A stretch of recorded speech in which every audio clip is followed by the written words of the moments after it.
Yeah, we still have that. I forgot. That's pretty cool. How come this podcast is able to go on Twitter, but not like My Cup of Tea? Is this like a button thing we could do, or? It's just because I don't have a connected My Cup of Tea account. Like you can select the Twitter Oh. account to stream to. I mean, I guess I could stream it to mine. I just don't. Oh yeah, that makes sense because this one's like purely Hyperspace Hype. The other one would just be like Nathan, or if you could Yeah. give me My Cup of Tea account. Anyways, I mean, that's granted, this cool. is all Nathan Ross channel, but yeah, all Uh, that to say, welcome everybody back to episode number 104. That's not season 1, episode 4. That is literally 104 episodes. We are now on my life. 104 episodes as we hit 2024. 104, 2024. Poetry, symbolism, as George Lucas would say, poetry. It rhymes. There we go. Yeah, thank you. I was like, I forgot what he says, but he says that. He said it once, and now we figure out like he always says it. Anyways, man, this was interesting. We meant to do like a Hyperspace Hype episode going over things we're excited about for this year, because last time we did a whole what we loved about Star Wars in 2023. So if you missed that episode, check it out. We went over all the things that we loved about Star Wars in 2023, going over what we liked about Ahsoka, Bad Batch, Visions, etc. We even had some nice things to say about Mando Season 3. I know, shocker. So that brings us to this episode where, surprisingly, there was a lot of interesting news that dropped this week. A lot of, just in general, there's a lot of movie news this second week in January here. There's a lot of things are starting to get back into production across the movie business and TV business. And that's very fascinating. And Star Wars was hit with that as well, with a cool, interesting, bewildering, I don't know, whatever adjective you want to use to describe Mandalorian and Grogu, the Mandalorian and Grogu, getting a movie. And this is interesting, Nathan. We talked about this because we don't just ignore rumors on this show. We talk about it. So we don't ignore rumors, but once we've talked about them, it's out of my brain. Because I saw the tweet and I saw a picture of Mando and Grogu, and my immediate thought was, all right, another nomination for a random VFX award, probably. Oh no! Because I got the post notes on, and I'm always seeing those. And then I read the headline, and I'm like, I had to. Oh, you mean the notes that I sent you today? No. I saw I meant like when I have post notes on for the Star Wars account. So like when I clicked on it and I read the caption, I was like, "Nani?" Yeah. I was like, "Oh shit, we did talk about that's real." Yeah, this is very interesting. So we'll talk about that as well as some other Ahsoka season 2 also getting confirmed in the same email, press release, etc. Then they made their own post. Exactly. Did they make their own post for that? I didn't see that. Oh, you're right. There was a little sketch. A little sketch. I wonder if I could find that. Star Wars count. Yeah. And then, there were some rumors that dropped as recently as, yesterday, as well as some rumors that have been circulating since late or early this year as well. Let me see. Ahsoka. Star Wars got nominated for a lot of awards. So I'm just digging through all the awards it got nominated for recently. Okay, I found it. But anyways, let's start from the beginning here. The Mandalorian and Grogu getting announced as a movie. I'll share my screen as we embark on some movie news. I always forget how to share screens. Like I'm a 2-year-old. Okay. Okay. You can see this, right? Yep. Wait, wrong one. Wrong screen. I'm sharing the wrong screen. Oh, well. Share this tab instead. There you go. There we go. Mandalorian and Grogu journeys to the big screen. Now, this was shocking to me. The first thing I said was, wait, we already have Dave Filoni's movie. And now we're getting Jon Favreau's movie with Dave Filoni writing. 2 Mando movies in the course of most likely 2 years. We'll go over the release date theories, at least on my part. But yeah, I was more, I'm not the biggest fan of. I mean, John and Dave are great people. They're great people, interesting creatives. Favreau has made some of my favorite movies, and Chef, Iron Man. Wow. I was like, what movies? I mean, I'm not Do a you huge like Elf? Okay. I'm not a huge Elf guy. It's like top 20 Christmas movies. It's in there somewhere. Yeah. And You're gonna Iron get Man blasphemy 2. from half the planet. Really? I mean, I guess. The other half being like, yeah. Zooey Deschanel's in that one, right? Elf? She is. Yeah, I love her. She's great in that. Not the biggest Will Ferrell fan. Yeah, he's okay. Barbie's Will Ferrell? Barbie's Will Ferrell, the son of a mother of a son, whatever he said. That's so great. Barbie's fantastic. What was I going to say? But yeah, I haven't been the biggest John and Dave fan when it comes to the live action scene. Dave has created one of my favorite shows ever in Star Wars Rebels. It's just that, if you listen to our podcast, if you have not, hello. But I'm not the biggest Mando season 2, at least season 2 part 2 fan. And Mando season 3 especially was very miss. And that was mostly Favreau, not Filoni, because Filoni was doing Ahsoka. But I'm not the biggest Ahsoka fan as well. I think it's very solid. However, when it was at its highs, it was good highs. Yeah. Like there's episodes. What was it? Episode 4 and 5 of Ahsoka was excellent, I think. Like the Ahsoka versus Balin episode, and then following that, the Ahsoka and Anakin episode were probably the highest points in the series for me, or the season for me. But we'll get to that. But yeah, so directed by Jon Favreau, this says The Mandalorian and Grogu are embarking on a new adventure to movie theaters. Directed by Jon Favreau and produced by Favreau, Kennedy, and Filoni, The Mandalorian and Grogu will go into production in 2024. And then, Favreau praises the rich world that George Lucas created. I feel like every Star Wars press release says that same sentence. I don't know. The rich world of George Lucas, yeah. Yeah, it's like, come on. Everybody says that. Anyways. The twisted mind of George Lucas. Argyle? Is Red Tails good? Red Tails is good. Have you never seen Red Tails? I haven't seen Red Tails. I need to. Wow. I remember crying in theaters at a certain sequence in Red Tails. Because, not everybody makes it out with that movie alive. What happened to, what was it, Shadow and Bone? It got announced? What was that one? Children of Shadow and Bone. That's not George Lucas. That's just Lucasfilm. Right.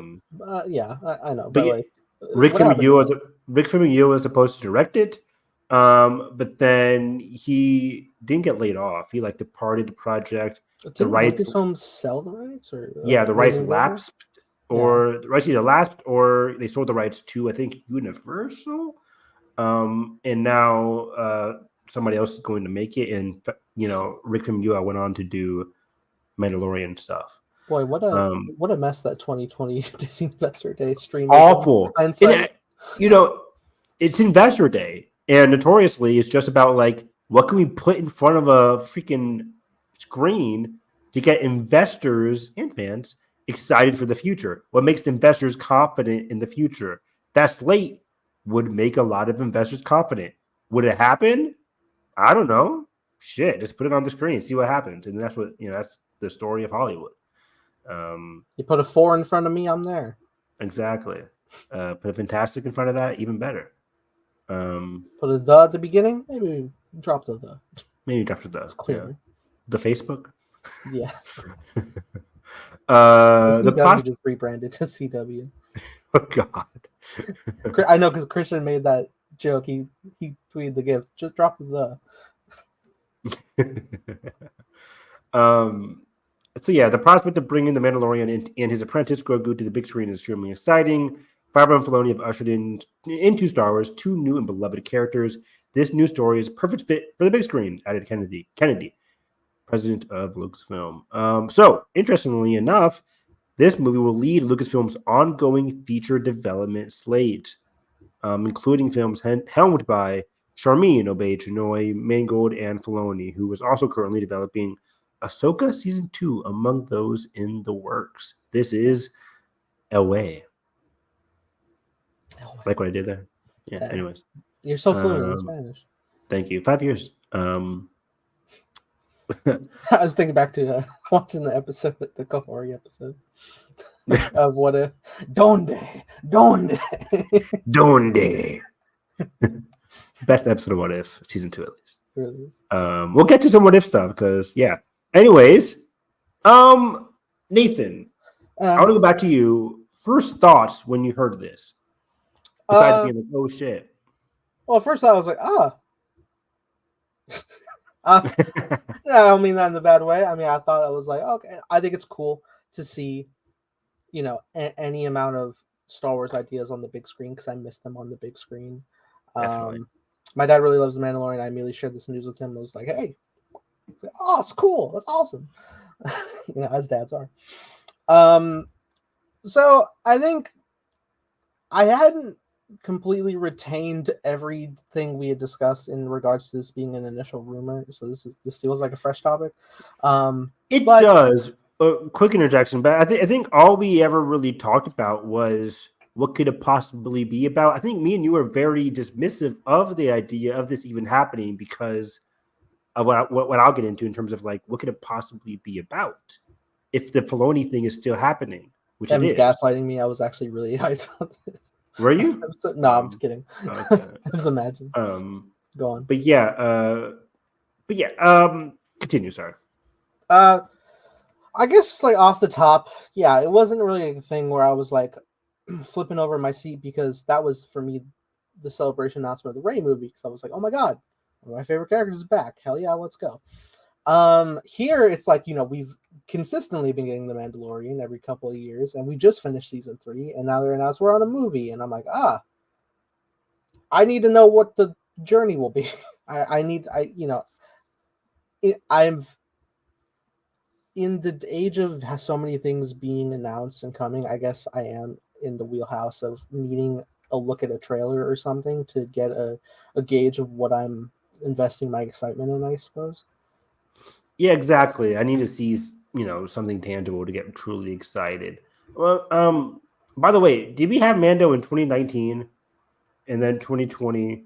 2019 and then 2021, honestly. Okay, so it skipped 2020. Okay, so 2019, 2021, 2023. So it was like every other year, was it? Yeah, because 2022 was Book of Boba Fett, I think. Book of Boba Fett. What else came out that year? Into 3, I think. 2022 was that Kenobi? Was Kenobi last year or 2022? 2022 was Kenobi and Andor.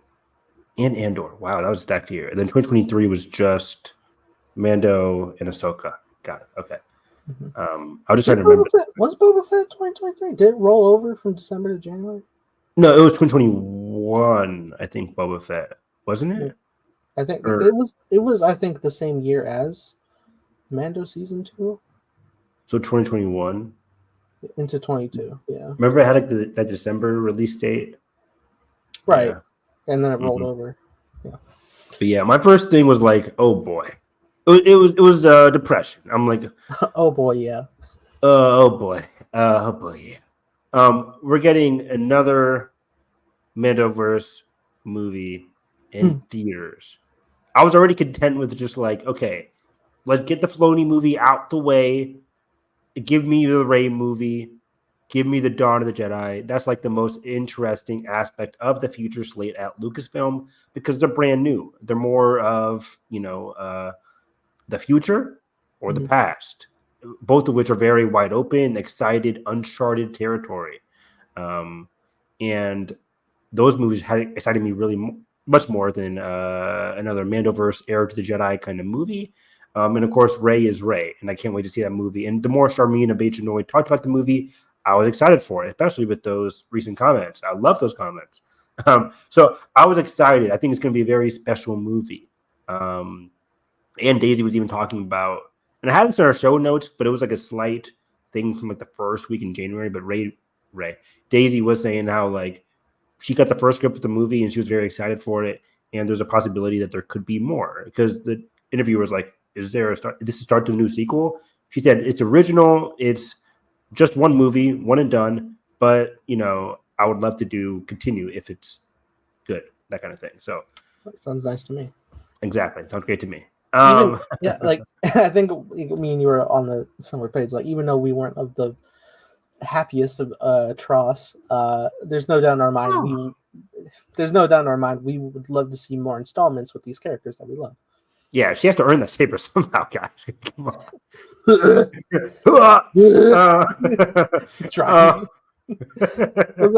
Was our scroll dude in Barbie who was on the lifeguard tower?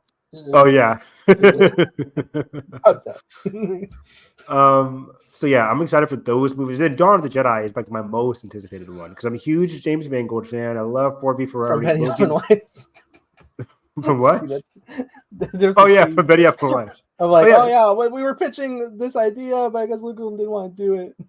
No, they did. Yeah. So, quick sidebar. Benioff and Weiss, the dudes who ruined Game of Thrones, and are doing they're in interviews these days because they have the 3-Body Problem on Netflix premiering in March. They just released a trailer. Ryan Johnson is producing it. I think it's Bleecker Street related, maybe. But either way, Ryan Johnson is producing it. He's retweeting it. So I was like, I didn't even watch the full trailer because I think it's one of those series where I just don't want to know much going in. But I hear it's a very famous book, like an international book. It might be Chinese based. And I hear like a big spoilers in the trailer, so I didn't want to watch it. But either way, I don't know if I am going to watch it because it is Benioff and Weiss. So either way, they did an interview and somebody asked him about like, hey, your history at Lucasfilm. And apparently they said, Lucasfilm declined to do their pitch, which was the origins of the first Jedi lightsaber. And just that pitch alone, the first Jedi lightsaber doesn't sound all that interesting to me. But we are getting a history-related movie in Dawn of the Jedi. It might not be Dawn the First lightsaber, but Dawn of the Jedi Order. And the way that Mangold talked about it made me feel a bit more comfortable than the way Benioff and Weiss did just in that one interview. Yeah. But yeah, it's funny because they were like, Lucasfilm didn't like our offer. But no, they did. They do want to go in the past. They just didn't want you guys to chart that path to the past. They wanted it to be, James Mangold, who is a great director, no matter what people say about that Indiana Jones movie from last year. I forget the subtitle. Down of Destiny. I like it. It's okay. Will I ever see it again? Probably not. Commentary, round them out. I got you. I got you in a loophole contract. Yeah. We talked about this last stream in terms of like finishing up our commentaries that we prepped for.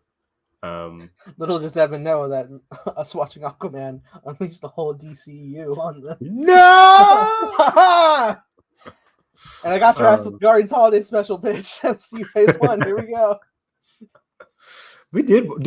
Is that on stream or did we just do that at night by ourselves? We just watched that. Stream. That was on stream. Okay. It's in the playlist. It's in a playlist somewhere. Did I make a playlist? I meant to. Good old Kevin Bacon. But anyways, yeah, so that quick sidebar, Benioff and Weiss was hilarious. It's like, no, they just didn't like your guys' pitch. Mangold is happy to make that movie however he feels like it.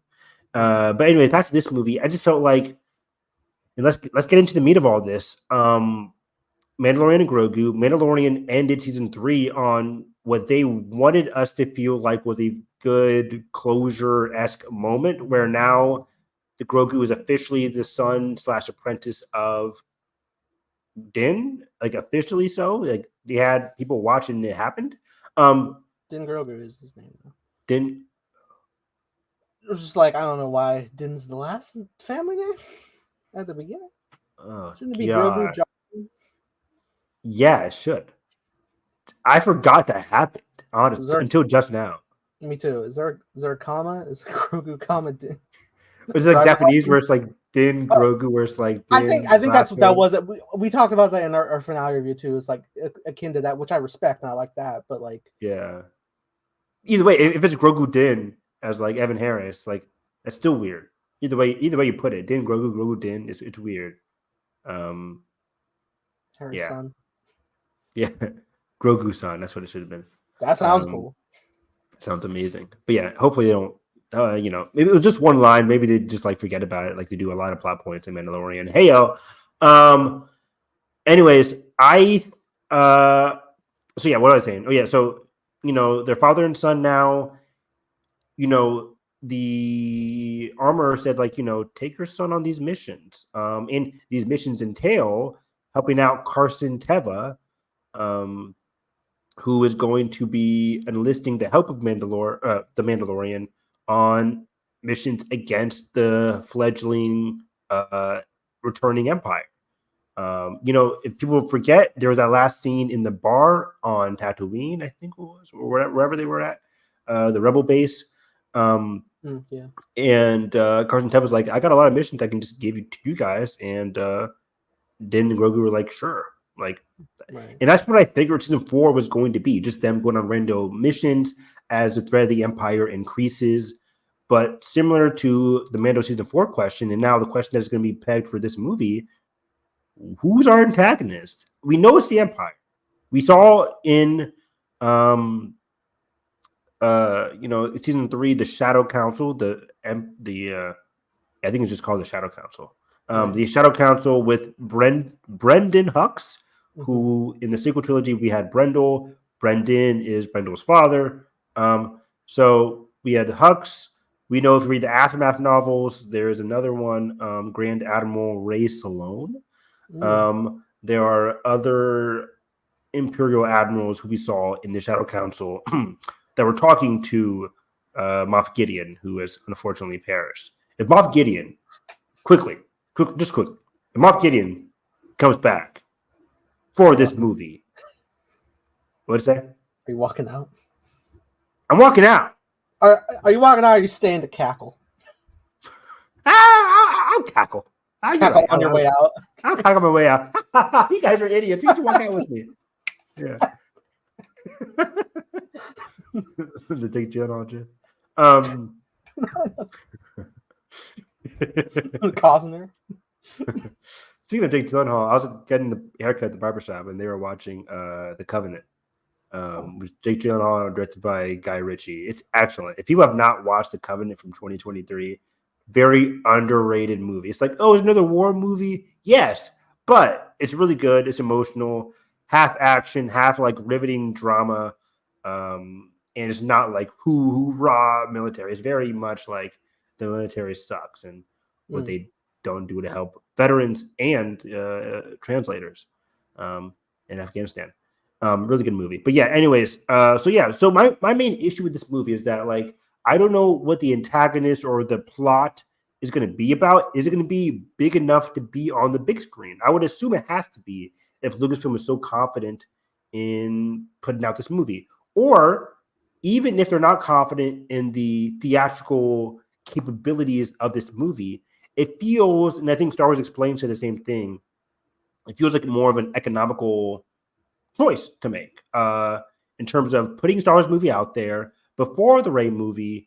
One, because it's been so long since we've had a Star Wars movie. They want to put something out there quickly and efficiently, and Mandalorian productions are famously very quick. It doesn't take a lot of effort. I expect this movie to use both volume and hopefully real sets. Mandalorian has mostly relied on the volume. They haven't really gone out as much, at least in season 3. Season 1 and 2 were very much half and half. Season 3 had seemed to be very, very, very volume focused. Yeah, I will say I am looking forward to seeing what the Mandalorian looks like on a film level budget. Yeah, because certain episodes we can tell, like, okay, this is volume. I'm having fun, but like we can tell, especially like Nathan's favorite episode, the Jack Black episode. I'm like, oh boy, this was filmed on a stage. It's just the fact that you see the backgrounds are like they're there, but they're so blurred out of focus that it's like there is the strongest of disconnects. Exactly. And certain episodes nail it. The Marshal, of course. But that was season 2. Season 3, I can't remember a certain episode. I'm just like, that was stunning. You remember Cobb Vanth in that Black tank? I was going to bring that up later on, like in terms of characters that we could see. I think Cobb Vanth is a likely option. Boba Fett, likely option here. But again, this movie is so bewildering to me because we were out to believe Heir to the Jedi was going to be the culmination of the Mandalorian stuff. And hopefully it is, because how many seasons can the show go on for? But anyways, there's a show without Grogu. Oh God, that was back in our 2020 thoughts. You still believe that? And there's definitely no show without Grogu. I was of the opinion of, remember after season 2, I was like, separate the hell out of these two, make it like not earn the saber, you know what I mean, but just like earn that period of time without Grogu, that absence. Feel the absence. We rushed it in one episode of The Return of the Mandalorian and Boba Fett. Oh, that's still one of the most baffling Disney Plus Star Wars decisions I've ever seen. And that was just baffling. That's something I want to discuss of like this whole overarching project is just the idea of timeline continuity and the story that we're following, because in the development of The Mandalorian that we've experienced, we had 2 seasons, and then you had to watch the Book of Boba Fett to see how the guys got reunited. And then we're back on season 3, and now we're going to head into a movie. And now there's also hearing some rumor as well that they still want to develop a season 4. Yeah. And presumably, I can't imagine Filoni wouldn't want to use them as spotlight in his other presumed Heir to the Empire flick later. There's no doubt in mind. I thought Heir to the Empire would be I thought Din and Grogu, and they probably still are going to be the focus of that movie. Because as much as people in Filoni loves Ahsoka, making Ahsoka the main focus of a movie, do you think that would fly? I can see her being a co-protagonist. But like the person you follow for a regular audience in 2026 or whenever we see this, or 2027, whenever we see the Filoni movie, I feel like it has to be Din. I think when it comes to that, it's probably going to act similar to most ensemble films, right? You know, as much as it makes sense, shivers down your spine to being like the Avengers of Star Wars. When we do go into Avengers films, it's not usually, you know, unless you're watching something like Civil War, which is clearly the Cap is the antagonist or protagonist. Sorry. In the Avenger films, we bounce to the different points of views of our characters, and it all functions relatively well within the conflict. And I'm so worried about that. Ahsoka is such a TV character. As much as I love Ahsoka, and I do, if I ask across the street who was Ahsoka, not a lot of people are going to know that, especially compared to Din and Grogu now. Din and Grogu have surpassed Ahsoka in terms of notoriety.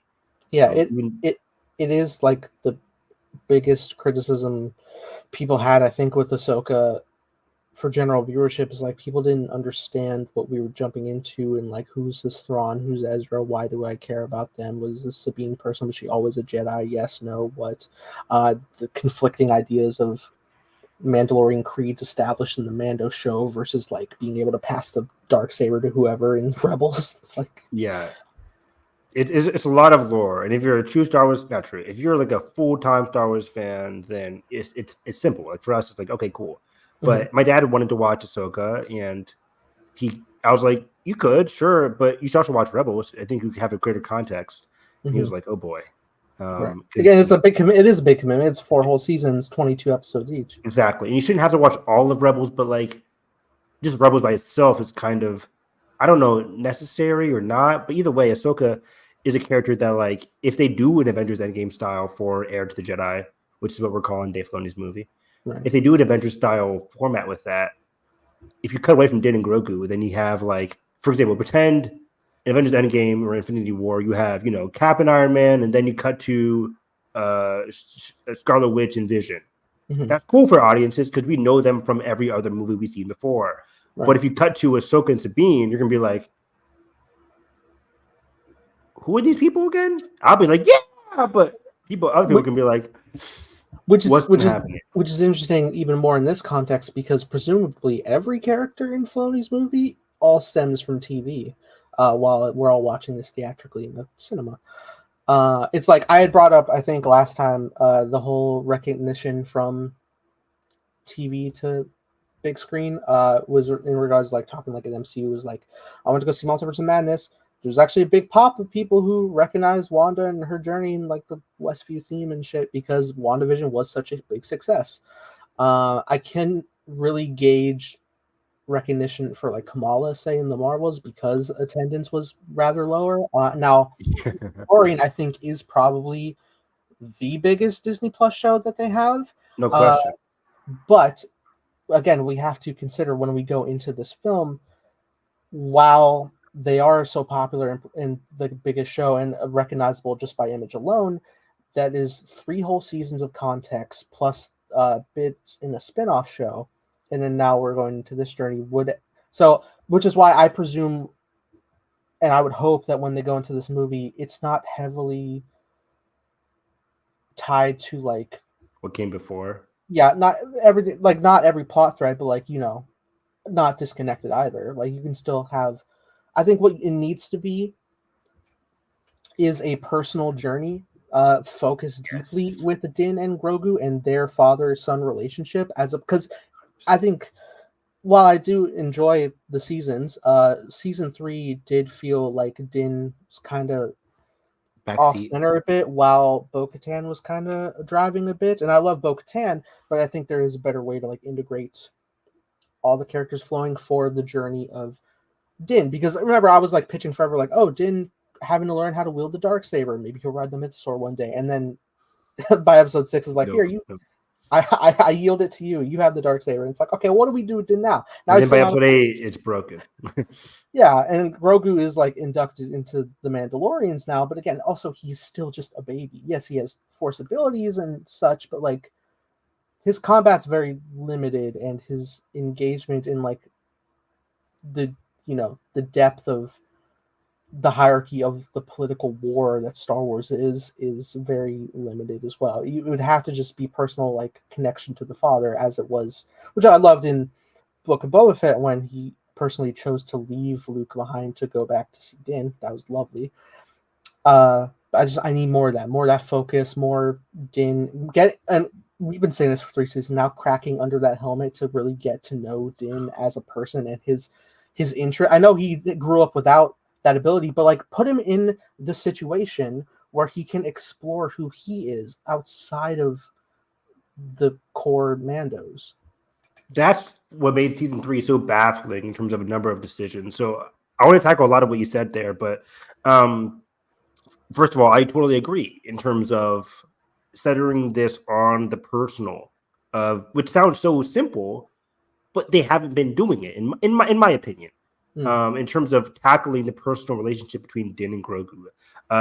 It worked in spades in season 1 and 2, but season 3 had focused primarily on the establishment of the Mandalorian culture, as well as bringing Bo-Katan back into that culture and focusing on her and Din's relationship. It was mostly Din and her relationship, and then Din having to apologize for taking his helmet off, something he did in season 2. It was weird. Which is weird in and of itself, because then we started going on. Oh, they introduced the thing with Bo, which is like, oh, she walks both ways. It's like, why couldn't Din do that? Din had to apologize, which took the first 2 episodes. He had to go see the Mythosaur, and then he got into a water, came back out. He just drowned and came out, and they're like, oh, you're good now, which we all thought was crazy. But the show didn't tackle it as crazy. They were just like, okay, you're good now. And by the way, thank you for bringing in Bo-Katan. And they just focused ever since episode 3 or 4 of season. Yeah, ever since episode 4 of season 3, they focused then on Bo-Katan's journey and then her ability to walk both sides. And I'm like, why can't Din do that as well? And the show didn't really give me enough of an emotional reason for why that wasn't the case, besides it just isn't. I was very bewildered that we didn't.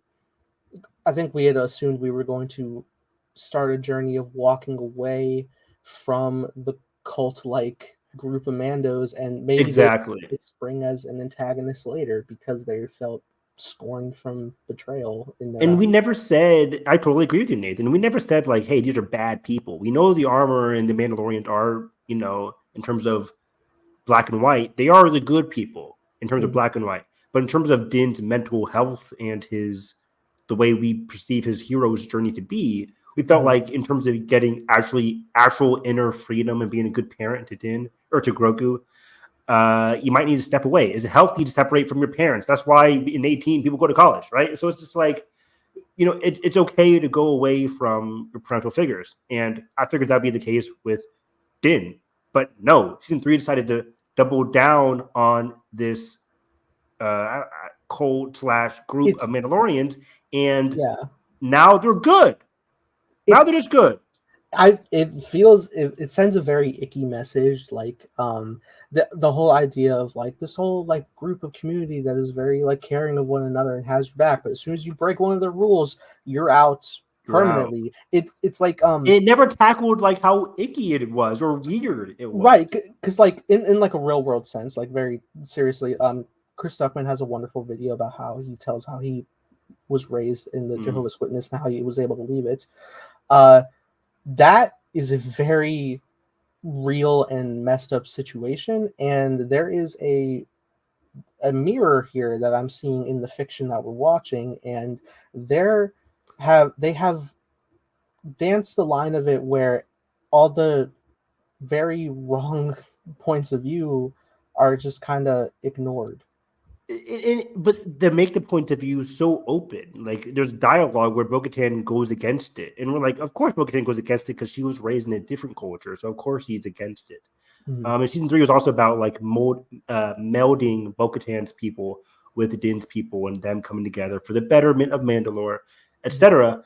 But like it never tackled once again how Din's group is kind of flawed. I won't say hugely problematic, but I felt like, and a lot of audience members felt like Favreau was writing it in a problematic / flawed way, and Din would be able to leave and then come back and let that group grow and evolve. But that didn't really happen. Din didn't really impact that group in a healthy way. Like the best part of Mandalorian is that Din goes to all these places and he makes them better, like Navarro, Tatooine. He makes these people in these places, these settings better because of his impact, because of his nature with Grogu. But that never really happened.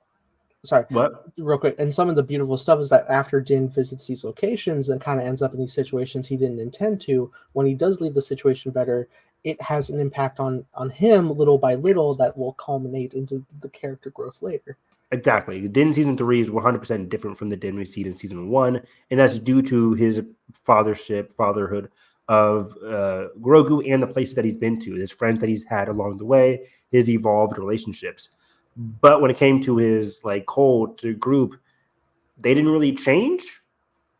I can't confidently say they changed at all in season 3, besides just being accepting of Bo-Katan and accepting of Bo-Katan's people for the betterment of Mandalore, and that's it. Yeah, now I can definitely see an interesting exploration where after Din loses Grogu and him regressing into the mindset of the was Death Watch. Yes. Yeah, and into that group of like their mentality and their things, because that is ultimately all Din has left. And just with how his mind was raised, like how he might end up regressing into that problematic situation. But then I think you needed to write somebody. And I think Bo would have been a perfect instance here, or Boba Fett, we had said before. It's just somebody to knock the sense into Din to like wake him up and be like, hey, this isn't okay for you, and you also don't need this, and you can not only have a better life for yourself, but also your son now. Exactly. And we say all this to say, and I want to tackle another thing you said. You're like, given all this, where does that leave Din and Grogu for season 3 for this movie? Right. And would audiences be ready for this because there's 3 seasons of backstory that they have to know? My thing is, season 3 ended in a way that there's very little in terms of audiences needing to catch up on for any kind of story to do here moving forward. I think all you really need to tell an audience who most likely already has seen season 1, again, it's the most popular show, you bare bones have seen season 1 or even episode 1 of Mandalorian and Grogu. You know who these people are. All you need to know is what we know. They're off doing missions in space, going against who 99% of the Star Wars audience knows, the Empire. They're back. There's nothing too weird. It's not a Palpatine thing where it's like, how is the Empire back? They know where Mandalorian and Grogu take place. They know there's a little bit of the Empire. All it takes is a character like Carson Teva to be like, yeah, there's a little bit of the Empire floating around, and I'm hiring you, Din and Grogu, to go defeat them. That's your movie right there. But even if you wanted to just make it like the official kickstart of like, this is the first stepping stone of the First Order growing, you could do that as well. Even if it's just a matter of like uncovering like, oh shit, no, the Empire is arriving and we know at some point it's going to be too late, and they are going to overcome. Exactly, and this is a thing that's been happening throughout season 1 and 2. Din knows about the growing threat of the Empire, but even in season 3, it's been 1 through 3 has been primarily the Moff Gideon saga, if you will, in terms of like, yeah, we know the Empire is growing, but we just know that it's Moff Gideon and his collective. Din and Grogu and the rest of the rebels still don't know about the whole Shadow Council threat of it all, including Thrawn, who just came back. By the way, I don't think Thrawn's going to be in the show or movie. Will he be referenced? I will highly think so. In terms of a reference, will we be seeing him? 100% doubt it. But I think he'll be referenced heavily because I think this takes place post Ahsoka season 1, and I think between Ahsoka season 1 and Ahsoka season 2, we're going to get references to Thrawn as he prepares to, as we saw at the end of Ahsoka season 2 or season 1. He's just prepping. I think he's just in wild space prepping at Dathomir for his return. But yeah, I think this one's going to be primarily Din versus the white people of the Shadow Council, not really Thrawn. So, and again, I don't know if that makes for a compelling movie, which is why I agree with you in terms of make it very much a personal story of Din and Grogu, and you can kind of MCU it. You might have to in terms of making your antagonist not that compelling, which is the case for like 80% of Marvel movies. But most of it is fun, like Guardians of the Galaxy, for example, thrown into, in my opinion, throwaway villain, and for the most part. But Guardians of the Galaxy is so iconic because the team dynamic. That's why you come to see that movie. This could be the same way, where you make Din and Grogu, make that the heart of the story as much as possible.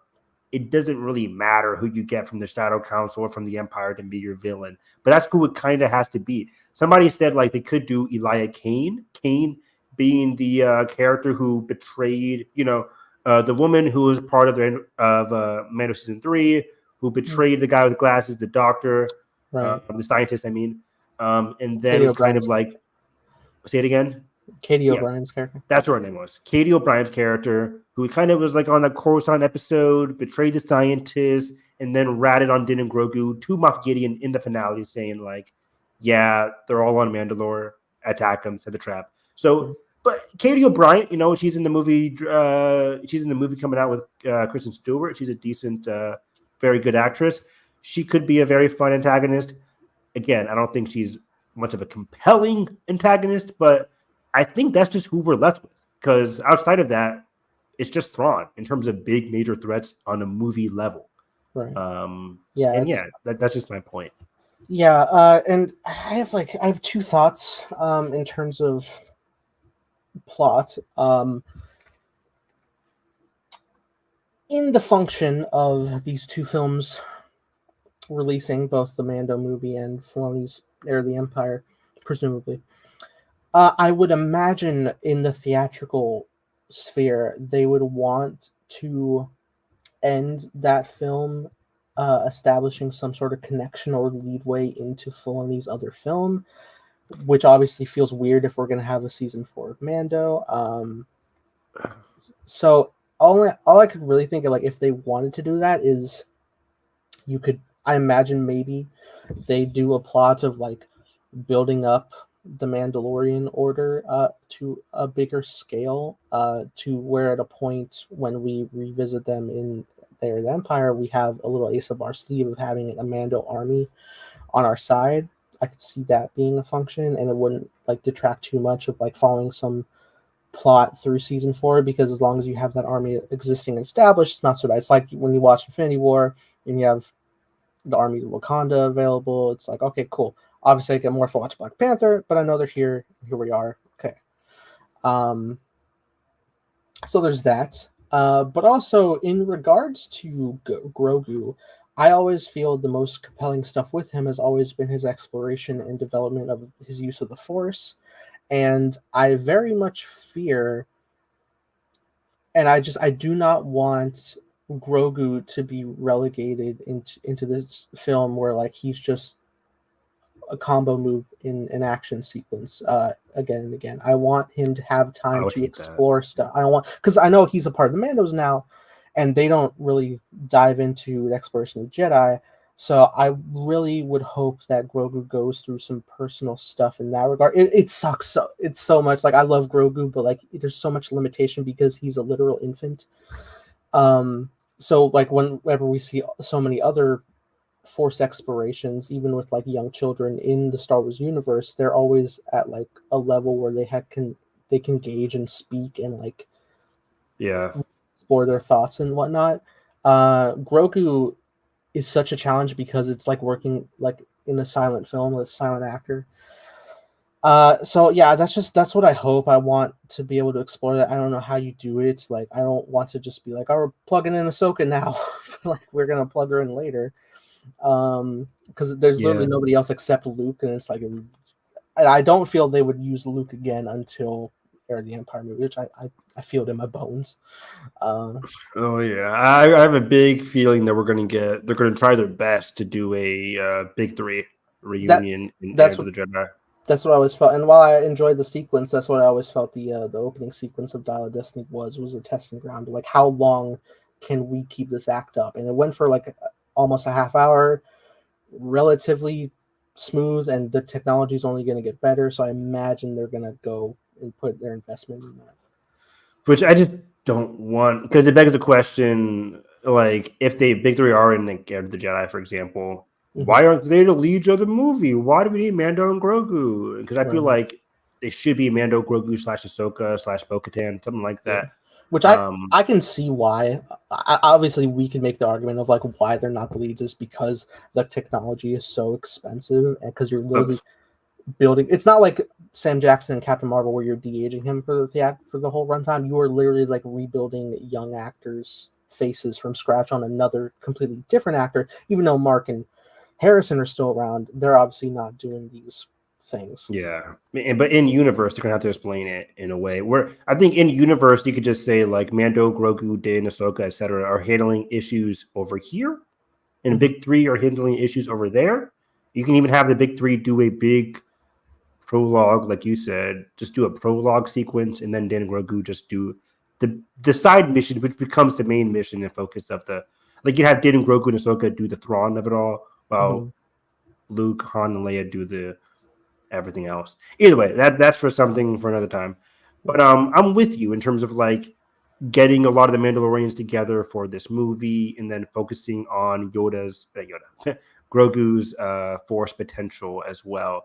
Yeah, I think some of the best parts about Mando season 2 was even without the use of the Force, just that connection that he had with Din. There is a way to make it very compelling, very emotional, in just like that season 2 finale. So they got to crack a way to get that kind of emotional tangibility somewhere in 2 hours. I just don't know where they go because unfortunately they ended their arcs so rushed, so completely yet so rushed. I don't know where the emotional pool is now with these 2 characters. Where does their arcs lead them to go that can be emotionally compelling? I just don't know. And yeah, like you said, like the Force aspect could be interesting, but I don't know. I just don't know. And there still is enough mystery in terms of Grogu's past that unfortunately they could do that. Even though I don't want to go into the past of Grogu's past, I don't like it, but they could do that. We don't know what happens after Keller and Beck. I wouldn't mind an older Keller and Beck coming back into the fold, maybe. That'd be cool. That would be interesting because it's an original, most for all intents and purposes, an original new character that they can plug in and has emotional resonance with Grogu. And I think they could probably go a route of exploring like, hey, this isn't a thing where I'm going to separate you from your family. I can still show you the ways that will help you while you can still stay connected to those you love. Exactly. So there is a way here, but this all gets even more confusing in terms of like how this movie would then set up Heir to the Jedi, because if this movie sets up an Heir to the Jedi, like it would be weird because this movie, for example, by the way, let's tackle release dates before I tackle that question. In terms of release dates, this movie, which says, let me go back to my tab.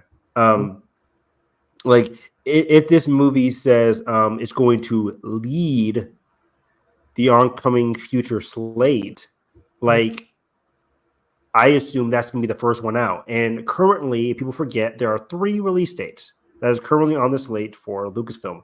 That being May 22nd, 2026, December 18th, 2026, and December 17th, the year later in 2027. While next December, you're like, why not next year? I thought it was next year. Next year is Avatar 3. Whatever subtitle that is. The Fire Nation. It's still weird to me that in 2026 there's 2 movies, Star Wars movies in the same year. Like, you know, Iger's main issue was like maybe we did too much back in 2019 or 2017, 18, whatever. Maybe we got to slow it down. And then we haven't had a movie in by that point 7 years, which is crazy to think about. And out the gate, you're going to do 2 movies in the same year. Like it seems weird. But yeah, I envision now Mando and Grogu has a summer slate because it's easy. You know, Star Wars is acceptable in the summer. We know this because Marvel is like, or was before 2023, was like the big kahuna in town. But give Star Wars the May 22nd date, or to Din and Grogu, make December 18th. The Rey movie still, which is still set to go into production this year per Sharmeen Obaid-Chinoy's comments. She wants to go into production this year, and other sources have confirmed that as well. And then December 17th could be Heir to the Jedi, just a year later.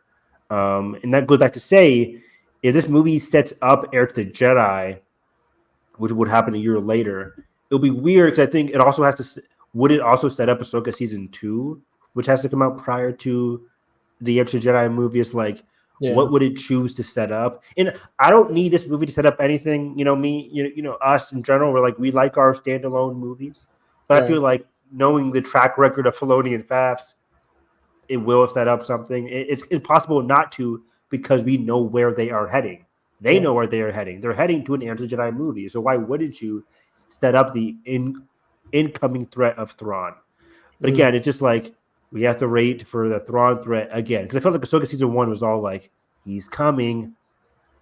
And then my big criticism for Ahsoka season 1 was like it ended and nobody knows he's coming still besides Ezra. And we didn't get confirmation of that in the finale. It's just like Nathan's favorite like long distance hug, which was weird. We did let Mothma know, and she's aware, but obviously she's like 1 of 5 on that council.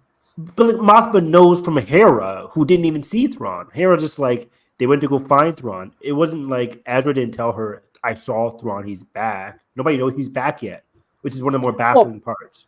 Well, hold on, because Nobody knows he's back. Ezra hitchhiked with Thrawn, right? Yeah. So Ezra knows. Ezra knows, but I'm saying in season 1, there was no verbal like he's back. Remember, I said I wanted the Order of the Phoenix version of like he's back. The one time say something. The one time you don't want show, don't tell. Yeah. Yes. Pretty much. Like, because I feel like thematically you were setting up an incoming antagonistic presence, and it just lies flat because nobody knows he's there. It's just you left where we began. It pretty much. It would have been a great mic drop that like the whole galaxy's like, oh fuck, he's back. Right. That's what I wanted. And this time it was just like a wait and see. So yeah. What else to say? But yeah, so going all the way back to our earlier comment again, if we don't know what the plot of this movie is, the antagonistic function of this movie is, what the flying fuck could a possible Mando season 4 contribute to, Nathan? Because that was the more baffling part. I'm like, okay, right. Mando and Grogu, I'm not the biggest fan of this movie announcement.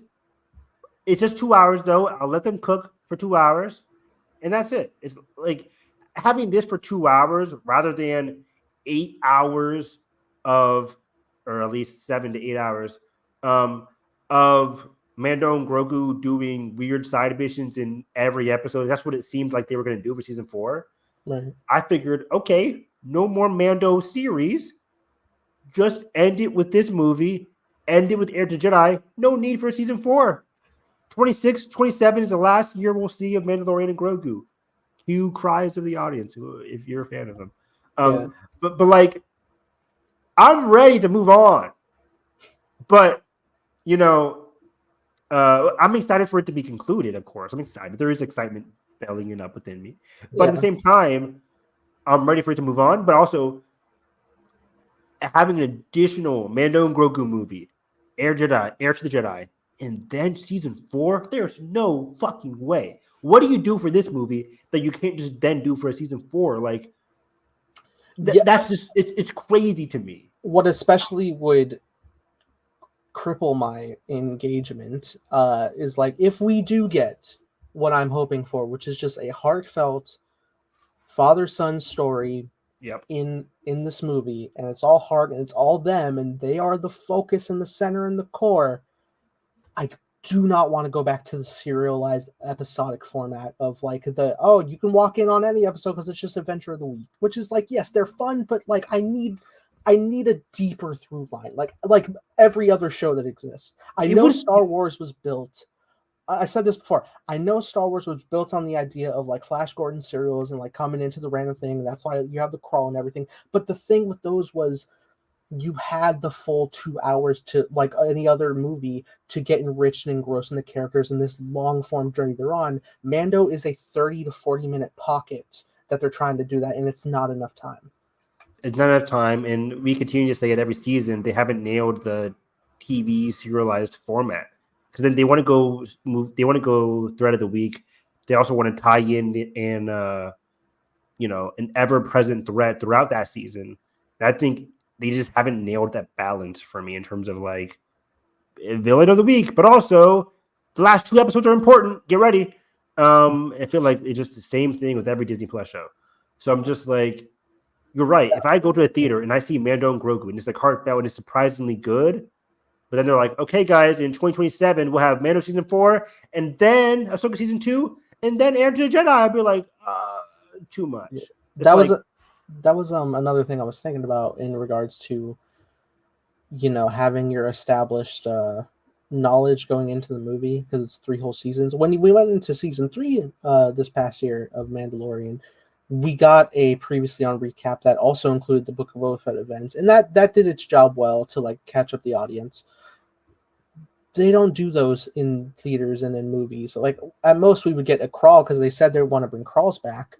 We'll get a crawl, sure, yeah. Which for sure, but it's like it's not the same of like having the impact of like knowledge of what you expect, because you're just gonna read like the Great Moff Gideon perished in a fire, or so we thought. ... Is that I'm running. I'm like,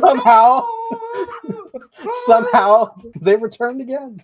I would scream in the theater in annoyance. I love you, Giancarlo, but don't do that. But it's like, God, like how do you go in and read something like that? That's just like, oh yeah, the Mandalorian and Grogu have gone through many trials, including meeting the great Luke Skywalker, but ultimately they decided to become a family and bond within the realm of the Mandalorians. And I didn't even think of this, but you're right. The crawl is going to be, whatever it is, it's going to be extremely underwhelming. 3 paragraphs, not enough. Even more so, to like, in my opinion, I think episode 9 going to underwhelming crawl, but it's like, there was still anticipation for it. Like after Last Jedi, what is going to be the crawl for the final Star Wars movie? What are they going to say? How are they going to like lead up to Thrawn, the Palpatine thing? It ended up being like a whimper. But in my opinion, a crawl for Mando and Grogu is going to be like previously on for season 1 through 3. Like what's the anticipation there? There's no air of mystery.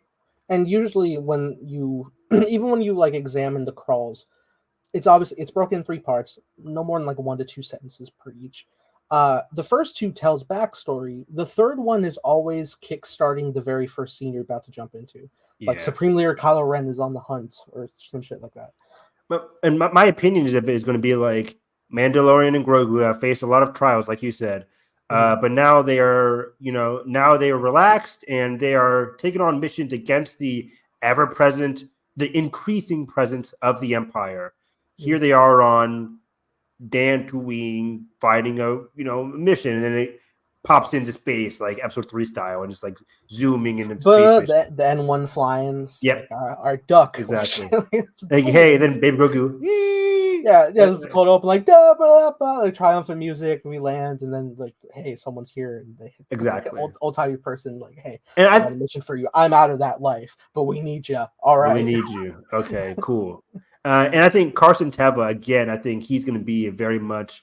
I think Star Wars. Alex said this as well. He's going to be your exposition guy because he pretty much is. He's like your every guy kind of character, even in the show. So he can be like, "Hey, what's up, you two? Yeah, we got a thread. Blah blah blah blah blah. We have a new ringleader called Chris Ackerman, and they're going to be they're posing a big threat. We're going to need you two to put your heads together and fight him or her, and that's your movie." Which they're not above doing in the show as well, because you remember we were like, oh, hey, Moff Gideon's being transported, and then we come up post-wreckage of the escape, not seeing the escape, never revisiting or even mentioning the details of the process of it. He's just back. Right. Oh, remember it was like, oh, there's remnants of Beskar, and that, as if it was going to frame the Mandos for breaking them out, didn't do anything wrong. What was with that? Oh my god, you're right. I guess that was the stepping stone to like he's building his own Mando armor, and it's like, okay, but like the framing angle would have been cool.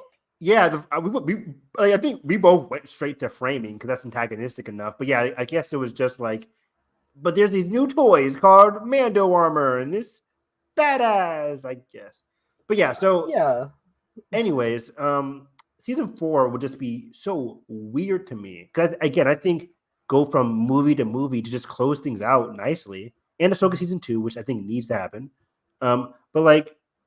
Yeah, Amanda season 4 doesn't make sense. Do you want to move on to talking about Ahsoka season 2 now? The prospects there? Real quick. Yeah, sure. Evan, if they did bring back Moff Gideon, what I want to pose, like, what could they do to get you on board? Because off the cuff, what I would think is like, if you were to bring him back and you brought him back in the movie, do like 10-minute backstory intro of like the upbringing of the man or something, like really let me get to know who this dude is, because we still don't know. Well, remember for 3 seasons, Carlo. 3 seasons in a row, I'm like, we knew more about General what was his name in Rebels, the guy with the hot cast, the guy who liked Zeb, Callus. Yeah. Callus. We knew more about Callus. Callus is a much infinitely more interesting character than Gideon. And we got the great Callus, like first person POV episode, which we all love. Give us that from Moff Gideon if he's back. Like have him like wake up in the wreckage, look at his scarred face, and give me like lonely days with Giancarlo Esposito. Like one of my favorite Walking Dead episodes still is like the governor. Did you watch Walking Dead? I only saw the first 3 seasons, but there's like this sweet episode where the governor was like all alone and it was just him going through the apocalypse, and then it was built up to his demise, but it was like a solo episode with the villain. And then Breaking Bad and Better Call Saul are excellent with that. Like just give us straight up an hour of a villain or anybody that isn't Saul or the girl. So what is this franchise curse on Breaking Bad characters implemented into franchises and not getting the shine they should? Like Bryan Cranston was in Godzilla. He was shining for a bit, for 30 minutes, and he's out. He cooked. He got cooked all right. And Gideon also got cooked all right. It's weird. I don't get it. Because like The Boys is doing it in spades. Yeah. He's excellent in The Boys. And he's fairly minimal, but like fairly minimal. But he has at least one-on-one dramatic, juicy scenes with Homeland. You know what it is? It's consistent presence throughout. Yes. Whereas Gideon keeps like the final 2 episodes every time. It's just the final 2 episodes. I'm just like, oh. And remember we're talking going to season 3, you're like, oh, imagine like cell interrogations with Gideon or something, like a Hannibal Lecter type shit. Oh fuck! Again with Giancarlo Esposito, one of the best fucking. You're stuck in here with me, right? It's just fucking. It's so good, but They don't. They ignore that. But hey, we got Jack Black and Lizzo. Is that her name? Yeah. It is. Um, and I don't mind the guest spots, but it does. It's just you have the elements of just brilliance. You have such gold in your hand, and you're just like not cashing it in. Yeah, the potential there is it's slipping away from them. But yeah, again, that's Mando season 4, which has not been spoken about. I really hope it's just scrap it. We don't need it. 2 hours of 2 hours being the movie, and then Heir to Jedi, and then that's how you close out their story. If there's a Mando season 4 after Heir to Jedi, wild to me. That would be wild. I don't think it would be. I think season 4. I imagine they would probably try to plug it before. The only area would be 2025. It would only have to be next year. But if they're spending this year to film the movie, which is 2026, are they then going to go straight into Mando season 4 filming? It's like I don't know. That's the thing. Is this whole discussion. What I pictured was they're going into the movie and then they were going to do season 4 in between the next movie. Which obviously sounds baffling, and I can only imagine if they do a season 4, it's just going to be a cleanup season. It's going to be putting all the ducks in a row to lead into that final finale film. Yeah, there's just so much that we don't know. Because I would be super excited if they set up, and I hate the word set up, but if they alluded to anything interesting that's out there besides Thrawn. In Mando season 3, but there's nothing that can even come close to guessing that could be an interesting threat or ally or anything that could make it very interesting for a season 4 or this movie. Besides Thrawn. Thrawn's literally the only one. I know. And he's in Ahsoka.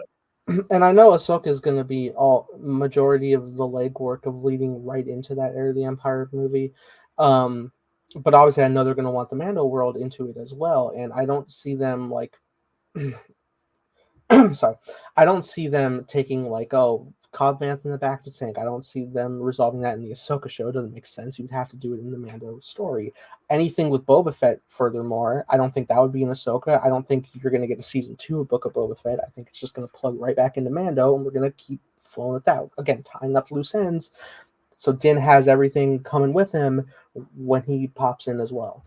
Yeah, I agree. I think characters like Cobb and Boba Fett would more likely show up in Heir to the Jedi, but I could easily see them showing up here. Boba Fett's a pretty easy slam dunk guest star in this movie. He can show up in both movies because it's Boba Fett, easily recognizable. Cobb Vanth, not recognizable in the slightest, but doesn't need. It's Timothy Oliphant in a Star Wars movie. There's not much to explain. It's just oh, cool. He'll be healed by then, so it's not you have to explain where he's been. That's the funny thing too. Is he was gunned down in Boba Fett's show. So if you miss Boba's show and he's just back, it doesn't matter. Exactly, you didn't miss anything. So it wouldn't be for us. It'd be oh, he's back, but for the audience, it's oh, he's back. Cad Bane isn't. Cad Bane isn't, which was disappointing to me. I think he's just an interesting character. Now that could have been imagine Cad Bane versus Mando. Oh, that probably would be the movie, right? That would have been the movie.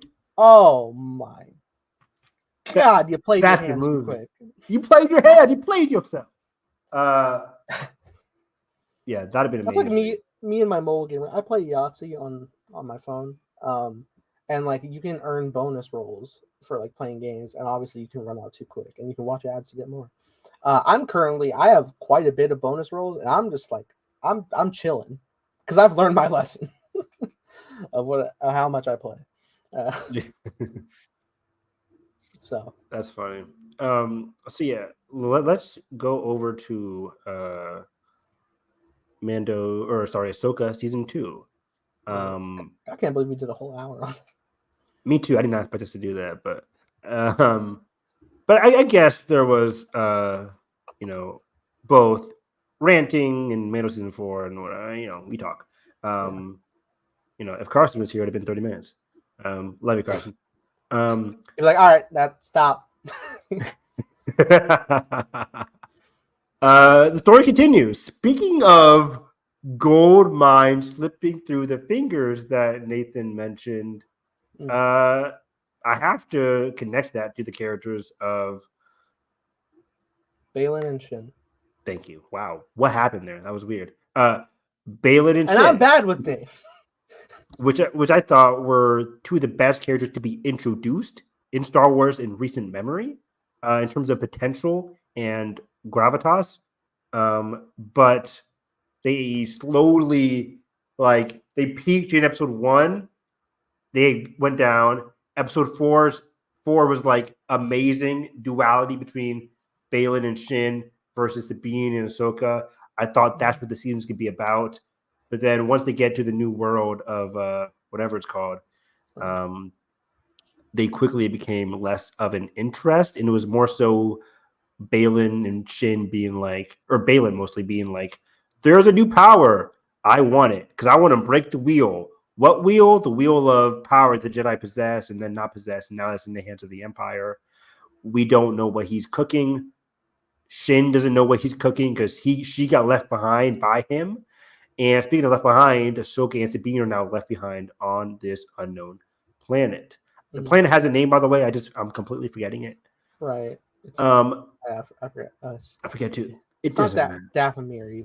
Was it Dathomir? I think it was. No, it's not Dathomir. Not that. No, like Dathomiri. I thought it was. Yeah, yes, it's Dathomiri for sure. The original planet. I'll look it up as I talk. But yeah, so Ahsoka season 2. Sorry. Yeah. A positive is the fact that we still have on this planet Ahsoka and Sabine and Baylan and Shin. Yeah, we do. We have all the characters that are like extremely interesting on Peridia. Thank you. Right. Peridia is a planet, and we have all the interesting characters here. And I said this, I think, on another podcast, and I'll say it again here. I think Filoni, to be quite honest, was more excited at the prospect of Ahsoka season 2 than concluding Ahsoka season 1 in a satisfying way. I think the finale was very lackluster, in my opinion. It's a lot of zombies and fighting and running away. But I think Ahsoka season 2 can finally get into what we like about Rebels, what we liked about the Clone Wars, what we like about Ahsoka, that is smaller cast, because now it's just Ahsoka and Sabine again, and the mythology of Star Wars, getting into the cosmic force, getting into the three, the son, the daughter, and the father. What do they call it again? Mortis gods. Getting into the Mortis gods mythology of it all. You know, they are in this photo on the finger of, we saw the statues of the Mortis gods pointing. This is exactly where Baylan was at the end of season 2 or season 1, or at least in the same vicinity. So, you know, Ahsoka season 2 has a lot of interesting aspects. To be honest, I'm not fully confident in Filoni's execution of these threads based on what I saw in season 1, which is a very messy season at times that hit some great emotional moments in terms of Ahsoka's arc. But I think the weakness was Sabine's arc was a little bit undercooked by the time we got to the end. Her relationship with Ahsoka was a little bit kind of concluded, but not in a very satisfying way. And then Shin and Baylan's arcs just basically evaporated by the end.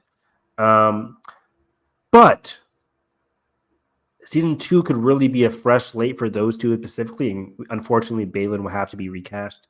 But like for Shin, I have no idea. I can't even fathom what she's doing. She's leading a gang of marauders, and that's it. I think she will learn to distance herself from Baylan. I think it will make sense that she is still very closely attached to Baylan. She might be on the lookout for Baylan. I'll be shocked if season 2 starts off with Shin being like, fuck my master. I'm on my own now. Because that'll be very much like, whoa, where did this change come from?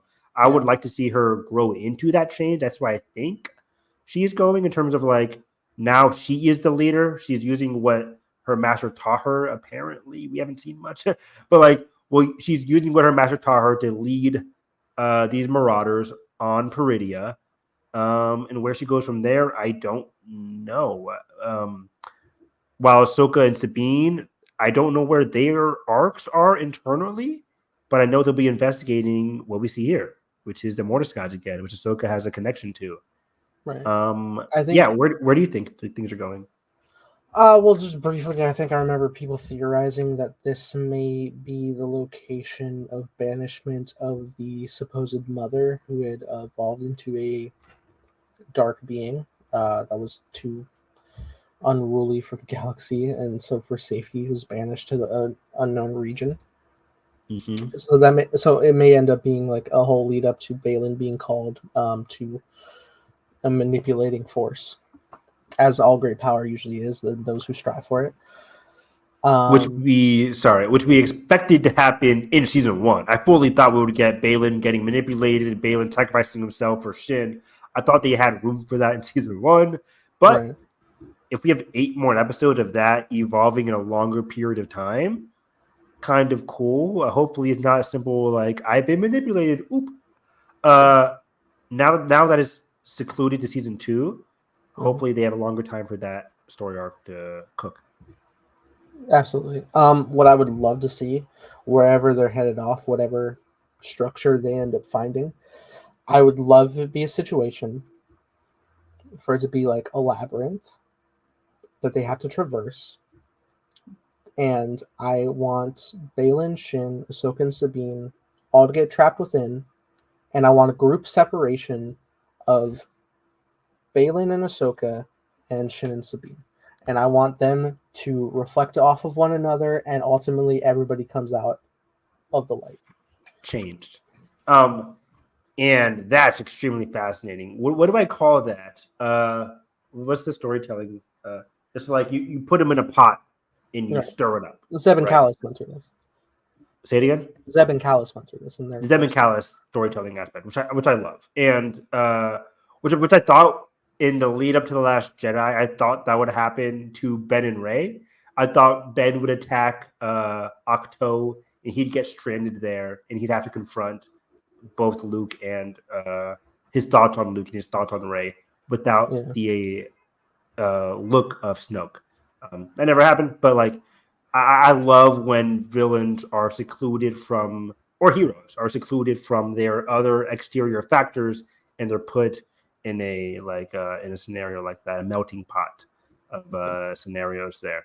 That would be amazing. You just brought to mind one of my favorite Percy Jackson books, Battle of the Labyrinth, where they're in a labyrinth. And that's very fun. I would love that on this planet, some kind of labyrinth. And one of the more interesting aspects of season 1 was seeing Sabine with Shin. Like whether the first fight in the first episode, when Shin is, extremely loyal to Baylan in episode 4, while Sabine was told to stick with Ahsoka. They get separated, and Sabine and Ahsoka had different ideas on what to do with the map. Where at that time, Shin and Baylan were extremely close to one another, and Sabine and Ahsoka were close, but also had different ideas of what to do with the map, which led to some great drama between all 4 of them when they got to the cliff edge. And it's like, Sabine has the map, Baylan has her, then Shin wants to kill Sabine for beating her up, but then you don't know what's going to happen. Ahsoka is there too, and it's like, did you hurt Sabine? It was fantastic. And there's a great seed planted right now, which, remember, Baylan kind of like just sent Shin away, and that obviously would hurt because imagine they've been together for a long time.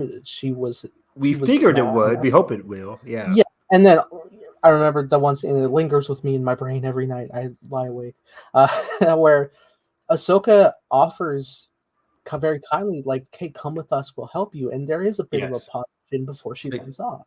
It runs off. I would have to assume, us storytelling aficionados who watch a lot of things, that will be continued on. That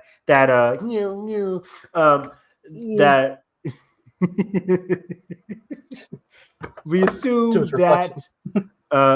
that relationship, however short it was, that dialogue choice of like, come with us, join us, which is usually said from the hero or villains, but then it's said from the heroes, would come up again. Like in Last Jedi, Kylo's like, "Come with me, Rey." Rey declines, but that dialogue, however short it was, comes up again in Rise, where Rey's like, "I would have loved to take Ben's hand." So like, fuck, Still right? hits. JJ can cook when he cooks. He works. If we just stopped after the Death Star fight, and we just like, all right, episode 10, come back.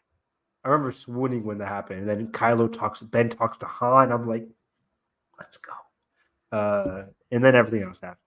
But anyways, I would love to see that happen again in this case, where Ahsoka's like, hey, I offered you a choice. Or Sabine can tell Shin that. Just Sabine and Shin are infinitely more interesting than Baylan and Ahsoka, in my opinion, but they're both interesting in different ways, where Shin and Ahsoka are like fledgling Padawans in a sense, even though Baylan says, you're not my Padawan, you're my apprentice. There's a difference kind of thing. And I would love for Ahsoka and Baylan, wow, two grown masters, they don't need a rematch because they kind of had that in the finale, however short it was. I would want them just to talk with one another. It's like, let's put the weapons down, run a forbidden planet. There's no way for us to get back. No need to fight. Let's talk about your ideas of the order or whatever, etc. And this show, you know, again, I'm kind of doubtful because the show, Ahsoka, doesn't feel the need to do a lot of like one-on-one discussion. That's my biggest weakness with this show, where it's like, we meet Ezra. Finally, we hug. Great. Next episode, they're in the middle of a conversation and he's already been filled in and shit. I'm just like, just talk to him. Talk to him. But then they talk for a little bit, but then they get chase sequence and then fighting, and then it wasn't enough for me. It wasn't enough for me. And then Shin and Ahsoka, Shin and Sabine never really have a one-on-one. There's not a lot of one-on-ones on the show, but when there is, it's few and far between. There's an interesting critique that I've encountered with the Star Wars shows from people, which is like a lot of them feel like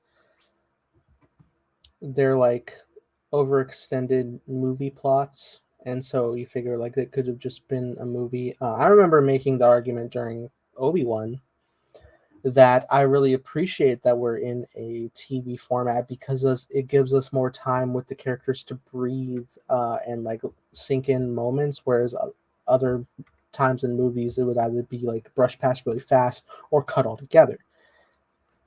And yet now we're having an opposite angle here, where it's like, okay, you're jumping things, but we have plenty of time to focus on it. Yeah. I think because a lot of shows, for them, they want to get like a certain episodic story out while they're not focusing on how do I explain this? And I'm gonna take things back to Arcane because again, I referenced that Arcane 50 storytelling tips, whatever. They talked about breaking an episode, not in terms of like cutting it into pieces, but breaking the story of a single episode. Make it a riveting, important story so that there's no filler. And they mentioned some of their favorite shows ever included filler. They all know that. At Her Last Airbender, season 1 has some filler episodes, but it's fun. But for Arcane, they wanted to tell 9 specific important things happening in each episode. And I think that's what Star Wars needs to do. They need to break an episode so that important, crucial, interesting dialogue and stuff can happen within a single episode and not be teased for future episodes. If Sabine and Shin have a dynamic, let them talk in episode 5, and then you can continue on with an interesting discussion in episode 6. But for Ahsoka season 1, they decided to just like have an encounter and then seed a future encounter for later. They didn't really have that like dual mentality there. They didn't have that like captivating force that I was really looking for. In Ahsoka season 1. But again, there's just so many interesting opportunities now, literally wide open in an unknown world, uncharted territory for Star Wars, for storytelling, for everything. And I think for Filoni, that's very exciting. And there's a lot of very, very interesting routes they can go. Like we're saying, like put them all together, split them up. Give me an episode of just Baylan. Don't be afraid to do that. Like, give me an episode of just Baylan. If you do the same, Ahsoka had 6 episodes. Yeah. Even if this is 6 episodes, which is pretty short. You give us 8 or something. Even if it's 6, don't be afraid to do a Balin only episode for like 40 or 30 minutes of a 40-minute episode. Mm-hmm. That'll be enough. You can put Ahsoka in the last 10 minutes if you want to. Don't be afraid to make your antagonist the focus of an episode. Don't be afraid, Star Wars. Take risk. Make mistakes. Get messy. Put some Miss Frizzle hats on. Like, is this Magic School? That's your question? Yes, it is. They were cooking. What a fun show. But like, don't be afraid. Star Wars TV has been very rigid outside of Andor. In terms of like, and Andor didn't have like solo villain episodes, but what they did, we spent a lot of time with Deidre. We spent a lot of time with the other boy. But like, we got 12 episodes as well. 12 episodes, you're right. He's eating cereal with his mom, talking about bullshit. Yeah. Like, that's why Andor rocks. But like, we're not getting that with Moff Gideon. We're not getting that with Balin. Like, with Balin, we get scenes of just Balin and Thrawn, yes, but what are they talking about? Ahsoka. Where is she? What's going on? We got to go find her. They're not talking about themselves. They're not talking about, like, what affects them or internally, whatever. They're talking about how do you get to the main character? How do you get to the main character? Where is the main character? What my big plan is for this, for my villain arc, whatever. You know what I don't see for any of these live action characters? Like, remember that episode with Callus where he wakes up and he looks in the mirror and he looks around and he's just like, the first person. What am I doing here? And then we got that again with Crosshair in Bad Batch. And it's just like, oh my God, this is wonderful. Give me that.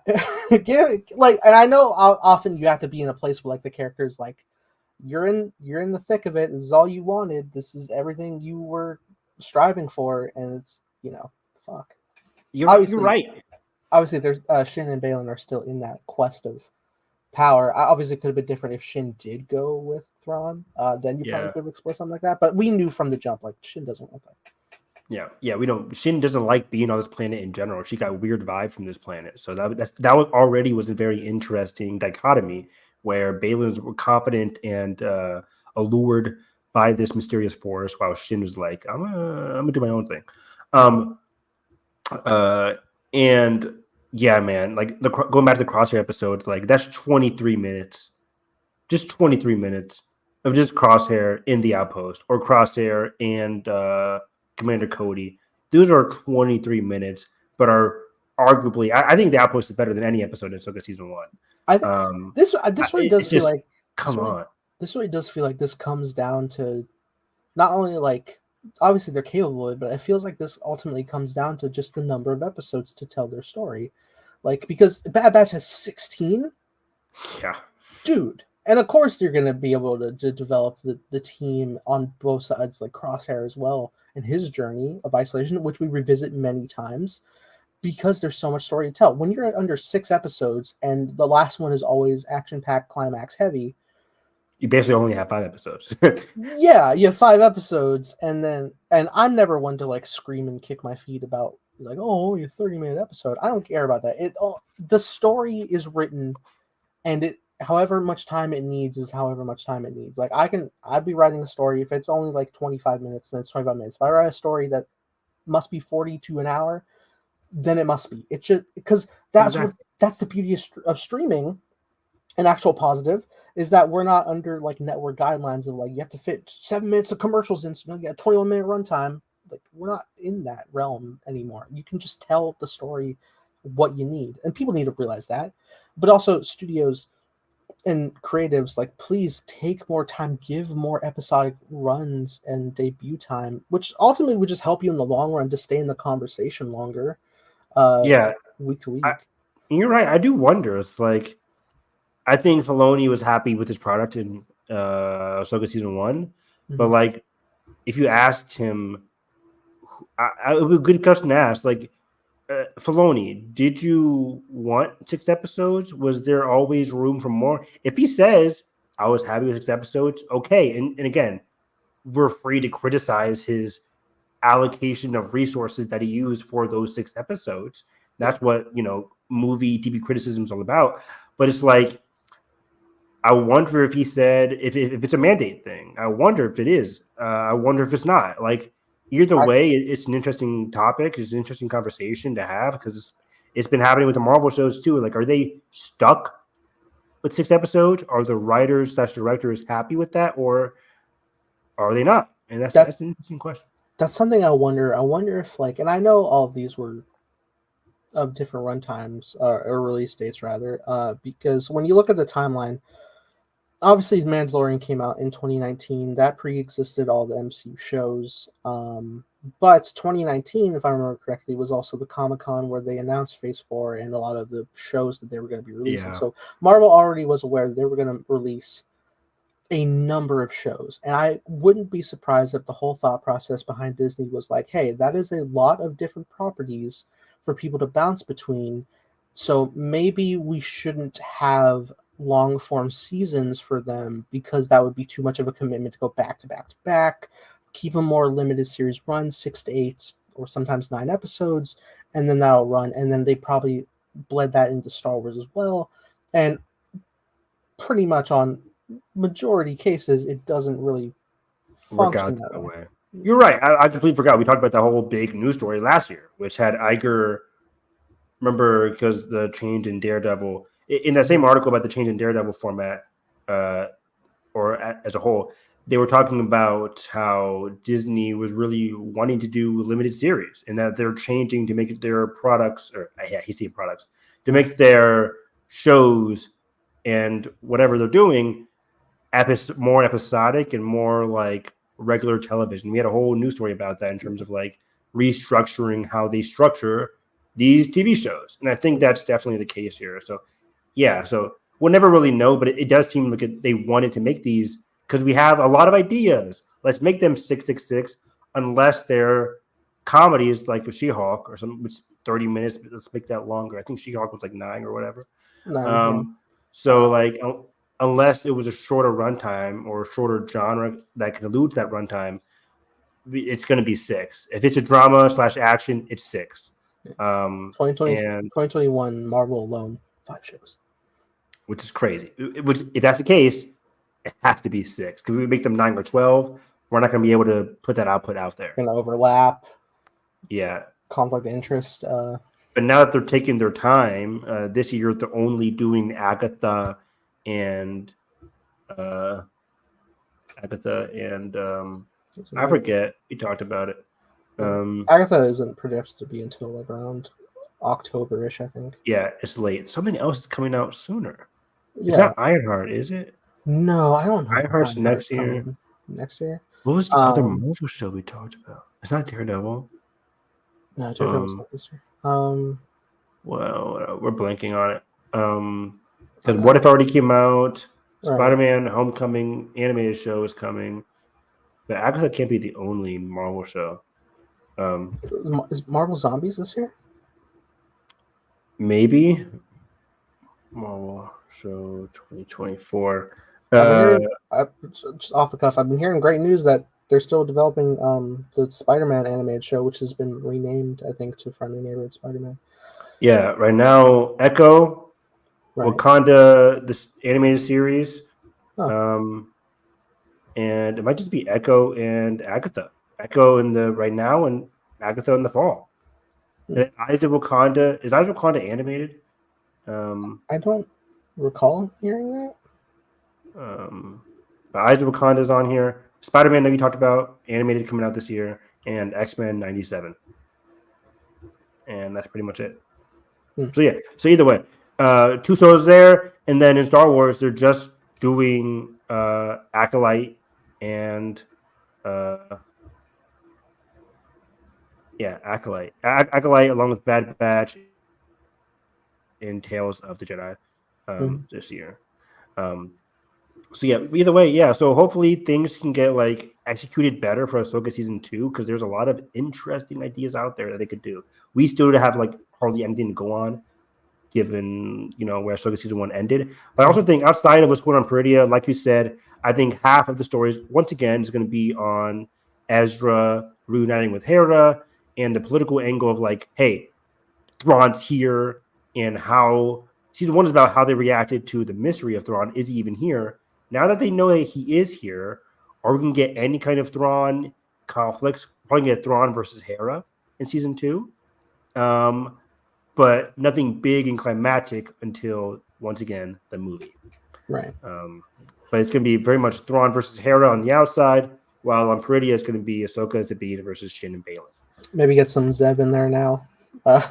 Ahsoka, Hera, Zeb, Ezra, little Jason. That can be fun. Most of the Rebels crew, Chopper is going to be back versus Thrawn. And what's Thrawn going to do? Thrawn, there could be some tension with him and the witches. Right? He destroyed their temple as he left. They might not take too kindly to that. And what do those crates and tombs that they took from Peridea, from their temple on Peridea to Dathomir, what's Thrawn's connection going to be to the witches? That could be an interesting storyline. Yeah, I think the presumption was those are the deceased witches of Dathomir that they're going to resurrect. And I think in my brain I was imagining that they were going to use that as an army to replace the clone army that Thrawn does in the Heir to the Empire storyline. He restarts the clone army initiative post Empire, which obviously doesn't pan out. But I don't know. Unless I don't know. I would like them to continue the cloning idea. It would be interesting to once again follow history repeating itself, poetry rhyming, where it just breaks into the development of the First Order. Yeah. It could be fun. So I'm excited, but I'm also trepidatious given what we got. Sure. Going into some other news, what if Star Wars has been rumored to be in the works as recently as yesterday? This is interesting. A lot of people are not happy about this, or at least excited about this. I'm in the middle. All right, Bendu over here. I'm in the middle. I'm the one in the middle.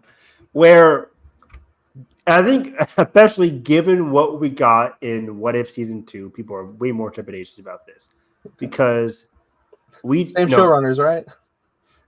I wonder. We'll see. If you want to get our thoughts on What If Season 2, check out our latest episode of My Cup of Tea, where we dive deep into What If Season 2, along with a lot of other topics. But I think What If Season 2 wasn't that great. I think it was decent. But the Kahori episode was great, and the Wenwu / Hela episode was great. Everything else was solid. But also remembering, we brought up Season 1 has so many great entries.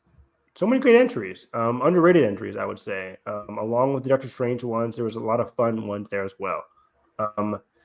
And What If for Star Wars could be very interesting. Do I want a lot of Star Wars resources to be on a What If non-canon storyline? Not really. I already know Vision Season 3 is in the works, right? I think that's close to being confirmed. If not, I'll be surprised if there isn't a Vision Season 3. Right. But we're getting visions, we're getting more visions, and we don't know what else is going to be happening in the future of Star Wars. But I don't mind them doing a not low effort, but just What If doesn't take a lot of crunch time or whatever. I think What If could be a fun 9-episode thing that we get from Star Wars. Nothing too serious, but it could be serious in terms of I think there could be a lot of interesting, compelling ideas that they do for What If. The issue being, given what we got with What If Season 2 and some episodes of What If Season 1, what they choose to do their storylines on. Because they choose to do what if Obi-Wan, slapped Padme or went out with Padme? It's I don't know. That's weird. What is your first idea now? I'm trying to think of something crazy, something weird and nonsensical. What if Jar Jar something it's gonna be something, and I don't mind Jar Jar, right? Sure. But they could focus on something silly. Yeah. And I don't want silly. I don't mind silly, sorry. But you can have silly, but at the same time, I want some interesting, compelling ideas. Star Wars is all about key decisions. And there's a lot of key decisions that could easily become a whole what if scenario. There's tons of YouTube videos on what if this happened? What if Dooku never left the Jedi Order? What if Qui-Gon defeated Darth Maul? What if Anakin made it back to save his mother in time in Attack of the Clones? I want that one. What if Padme, the whole concept art with Padme and the knife and Revenge of the Sith? Right. What if Padme wounds and attacks Anakin? Like, what if Rey takes Ben's hand in The Last Jedi? What if Anakin didn't turn, Exactly. If Anakin and Padme got to raise their children. Exactly. That's number one probably. What if Anakin stays good and got to raise Luke and Leia? Like, that's everybody's what if dream right there. Also, like, what if Luke is able to talk to Ben in time and we don't get Ben turning to Kylo Ren? Like, we could get that. What if, like, and of course, what if Luke did join Vader? That's probably a given. Oh my gosh! What if Luke joins Vader? Like, you're right. What if Vader recognized 3PO? I don't know. Yeah. And what if 3PO and R2's memories were never wiped? That's an interesting thing. That's an interesting one. But again, what they probably going to do is like, what if R4 never broke down outside of Owen's place and it was just like that's what we I'm already got him about. back. Like, he's an existing character in Mando right now. I know, right? It's just going to be like a droid story about like R2 being like, well, I guess that's it. The Empire wins because I couldn't talk to Luke. Like, I was thinking of an interesting one before we were going live. Like, what if after being cast away by Palpatine, if Maul integrated into the Jedi Order and was like given a better path? Because everything he's done is obviously every wrong thing he's done has ended poorly. What if he was on our side? What if he was on our side? Yeah, I would love that. From every single prequel, sequel, original trilogy era, there's key decisions that could be mined spectacularly. What if Palpatine either wasn't elected or wasn't given emergency powers? He got that block and he couldn't fulfill his plan more, or he had to go a different route, and it alters so much shit. Ooh, see, that would be very interesting because we know Palpatine's very smart, and that would be a setback for him for sure. But he might be thinking of other ideas as well. Yeah. And yeah, also another benefit about this in Star Wars compared to Marvel is that Star Wars doesn't really delve into the multiverse aspect, so we don't have to deal with like a concurrent plot thread. Like in season 1 and season 2, there was like the Guardians of the Multiverse thing, or in season 2 was about like Doctor Strange going to Kahori's episode. None of that like multiverse, like there's not a watcher watching Star Wars. That's unnecessary, right? Hopefully they don't do that. Like there's no multiverse threat here. There's no multiverse idea. Just give me, in terms of visions, single episodes that are very, very focused on their individual stories, just like you did with Kahori, just like you did with the Doctor Strange episodes, single episodes, one character's emotional journey, whether it's for the better, for the worse, or even complex. Like, just give me a single episode that delivers on one compelling tale. Call it Legends in the title. Yeah, Star Wars Legends. And yeah, but they're probably going to do Star Wars What If. It's on brand. Even though, What If is a comic run in the Marvel comics. True. Yeah, so it's easier for them. What if Leia was trained instead of Luke? Imagine. Easy. Yeah, hopefully this isn't all original trilogy. I know Lucasfilm loves the original trilogy, but sequel trilogy as well has a lot of interesting. What if Finn became a Jedi? Yeah. What if Finn, like, I always imagined, like, Finn and Rey versus Kylo on Starkiller Base. Have been very interesting. Like if they were both force sensitive at the time. Yeah. What if Finn? Yeah. What if they're both force sensitive? What if Rey defeats Kylo? What if there was never a split on Starkiller Base that separated them? What if Rey just goes to her urges and kills Kylo there? What if Ben went home with Han? What if I was happy? What if on Starkiller Base, that crucial decision, what if Han's talk worked? I can see that happening right now. What if Leia went instead of Han? Oh! I'm being contorted into my emotions. That would be incredible. That's something right there. I mean, again, we say this all the time, but just hire us. We have a lot of thoughts. A lot of it is idiotic because that's who we are. But also we tend to cook, and I think we're cooking with the emotions. Send this over to that place, and we'll love to give our opinions on future stories. Yeah, I'm sure you'll get like, what if Obi-Wan did take the death sticks? Oh, I can't hear you, Nathan. What happened? Am I out?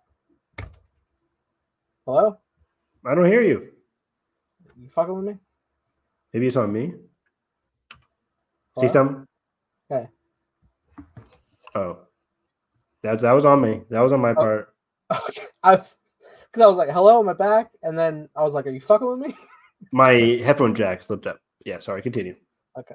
I didn't say anything crazy. Oh. I'm kidding. But yeah, no. What did I just say? What if Obi-Wan did take fucking death sticks or some shit? Oh yeah. They could do something like that, yeah. I don't think they would do that. It would also be interesting if like they actually jumped into like Clone Wars era stuff too. You know, explore stuff with Ahsoka, or what if Satine didn't die? You know, stuff like that. What if Obi-Wan did walk away from the Order? Oh no. Oh man, that'd be great.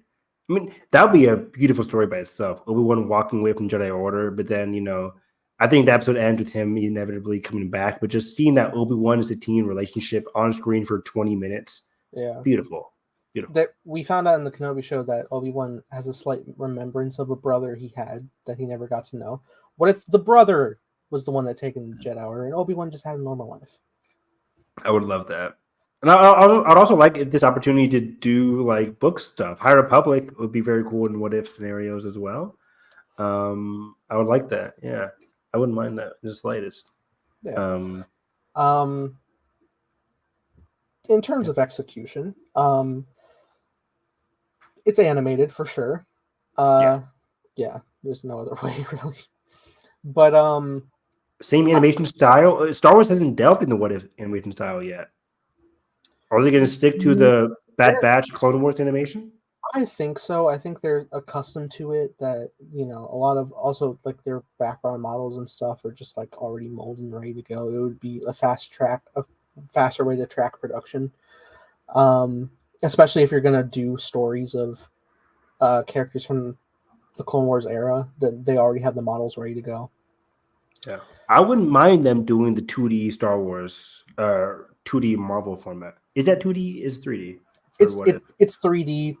It is 3D model. But it's like it's an in between realm of cell shading, but it's not completely 2D. I see the explosions in What If are 2D, but yeah, they're usually 3D elements. Okay. But I think in regards to, I was just thinking off of short form animation, Tales of the Jedi is wonderful. I really love it, even though we only got like 2 storylines really between Dooku and Ahsoka. I think they're great. The thing being is that they're 3-episode pieces, that there's a congruent arc, but they're also very short. They're like 17 minutes max. So combining them together, What If obviously also has the ability to do a short form story that really works. Like that Doctor Strange episode, wonderful, just under 30 minutes. It's wonderful. Yeah. And yes, it is obviously based off of existing material, but so is the Star Wars you're about to get into. That's what If is.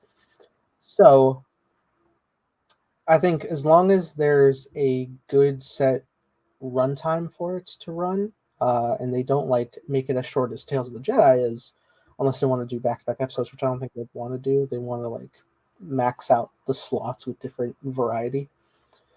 Yeah, just as long as you have it paced out well, I think it can be very magical. Obviously, one of my biggest criticisms of season 2 of What If, especially, is when you're taking the events of the story and you're fast tracking through them. You don't really have that time to sit with emotion. So odd. Yeah, it's like, or even in your least favorite, like the Nebula one, it wasn't really fast tracked. It was just like boring.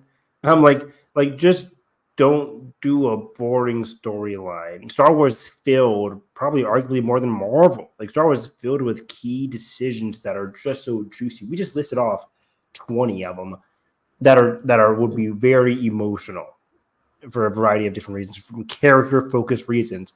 And again, I say character-focused. A lot of the What If Season 2 stuff was very much thematic, not thematic, but just like a concept. It was very much a concept, but then here's an episode about that concept. 1602, here's a concept of Captain Carter getting stuck in 1602. And for me, I didn't feel like the character work was the best there. And then in Nebula one, it was a concept. Nebula joining the Nova Corps, concept. But you didn't really dive into Nebula as a character. She's just going through detective mission. It Yeah. looks like Blade Runner. It's like, get away from the concept. Give us a core decision that could change a character's arc journey dramatically. Or for comedy, it's okay. They can get into comedy. I kind of leaned away from all being drama. You can do a comedy one, but make it very funny, make it good, make it like earn it. I remember there actually is a set of Star Wars What If comics. It's like 3. Mr. Sunday Movies has covered this. It was great. Basically, I think the event went where like it was the assault on the Death Star and Luke's flying it, and they don't blow up they don't blow up the Death Star. He fails. He dies in it.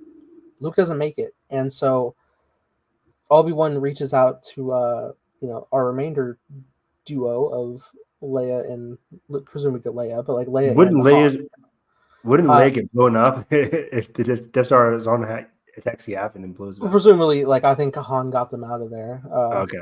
But basically, they end up going to Dagobah to confront Yoda, and Han offers himself up to be like, "Hey, like in honor of Luke, I want to take up this responsibility." And Yoda's like, "Get the fuck out of here! This one, Leia." See, that'd be a fun story. That'd be a great story.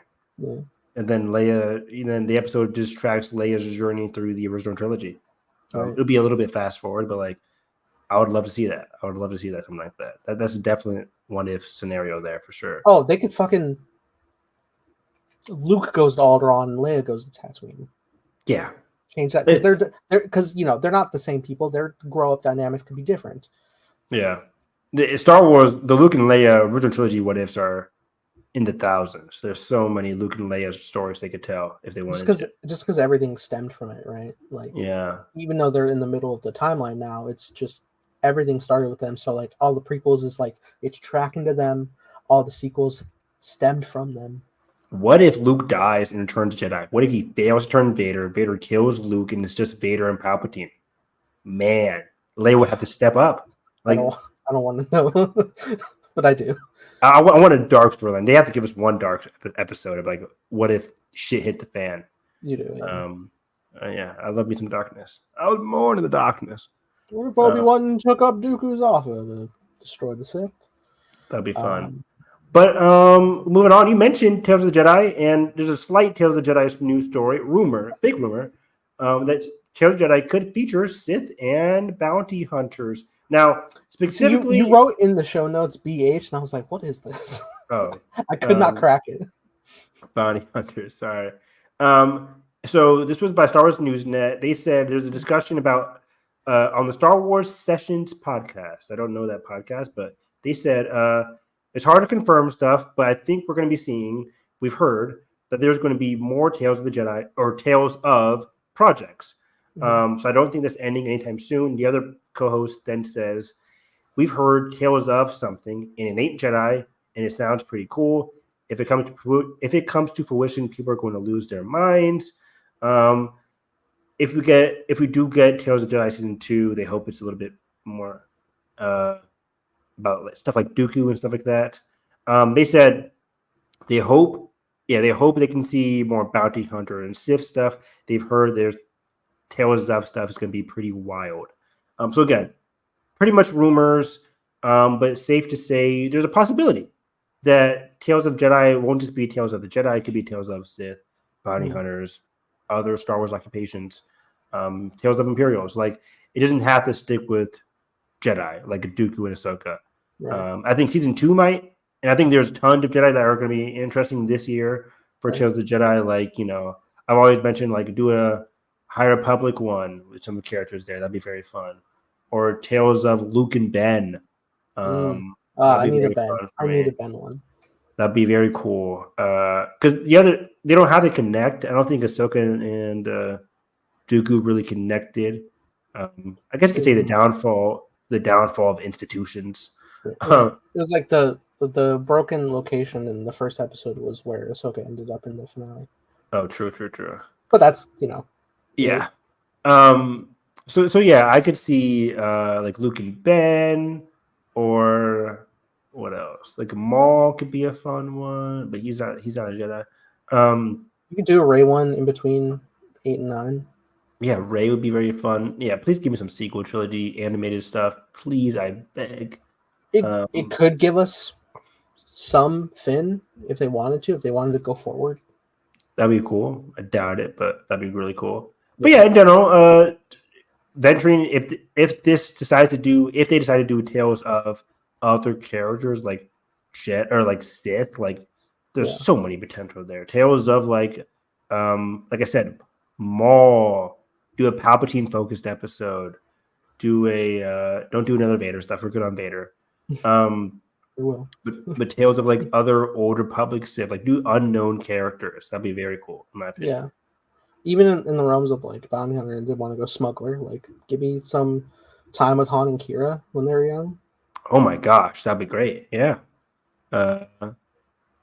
Jango Fett stuff that we haven't seen before. Jango Fett, a lot of his stuff is in like comics and stuff. That'd be cool. Seeing Jango Fett, 3 episodes there of like what he's doing before with Boba. So yeah, just or even clones or something like that. You never know. So yeah, Tales of has a lot of potential. Not much to say here, but tons of potential, tons of things we could like to see in the future there. But last story here, Nathan, just previewing some exciting stuff happening in Star Wars coming out this year in 2024. I don't know. I guess I've been like blanking. I'm not really aware of what Star Wars specific things were coming out this year. Well, TV wise, it's pretty simple.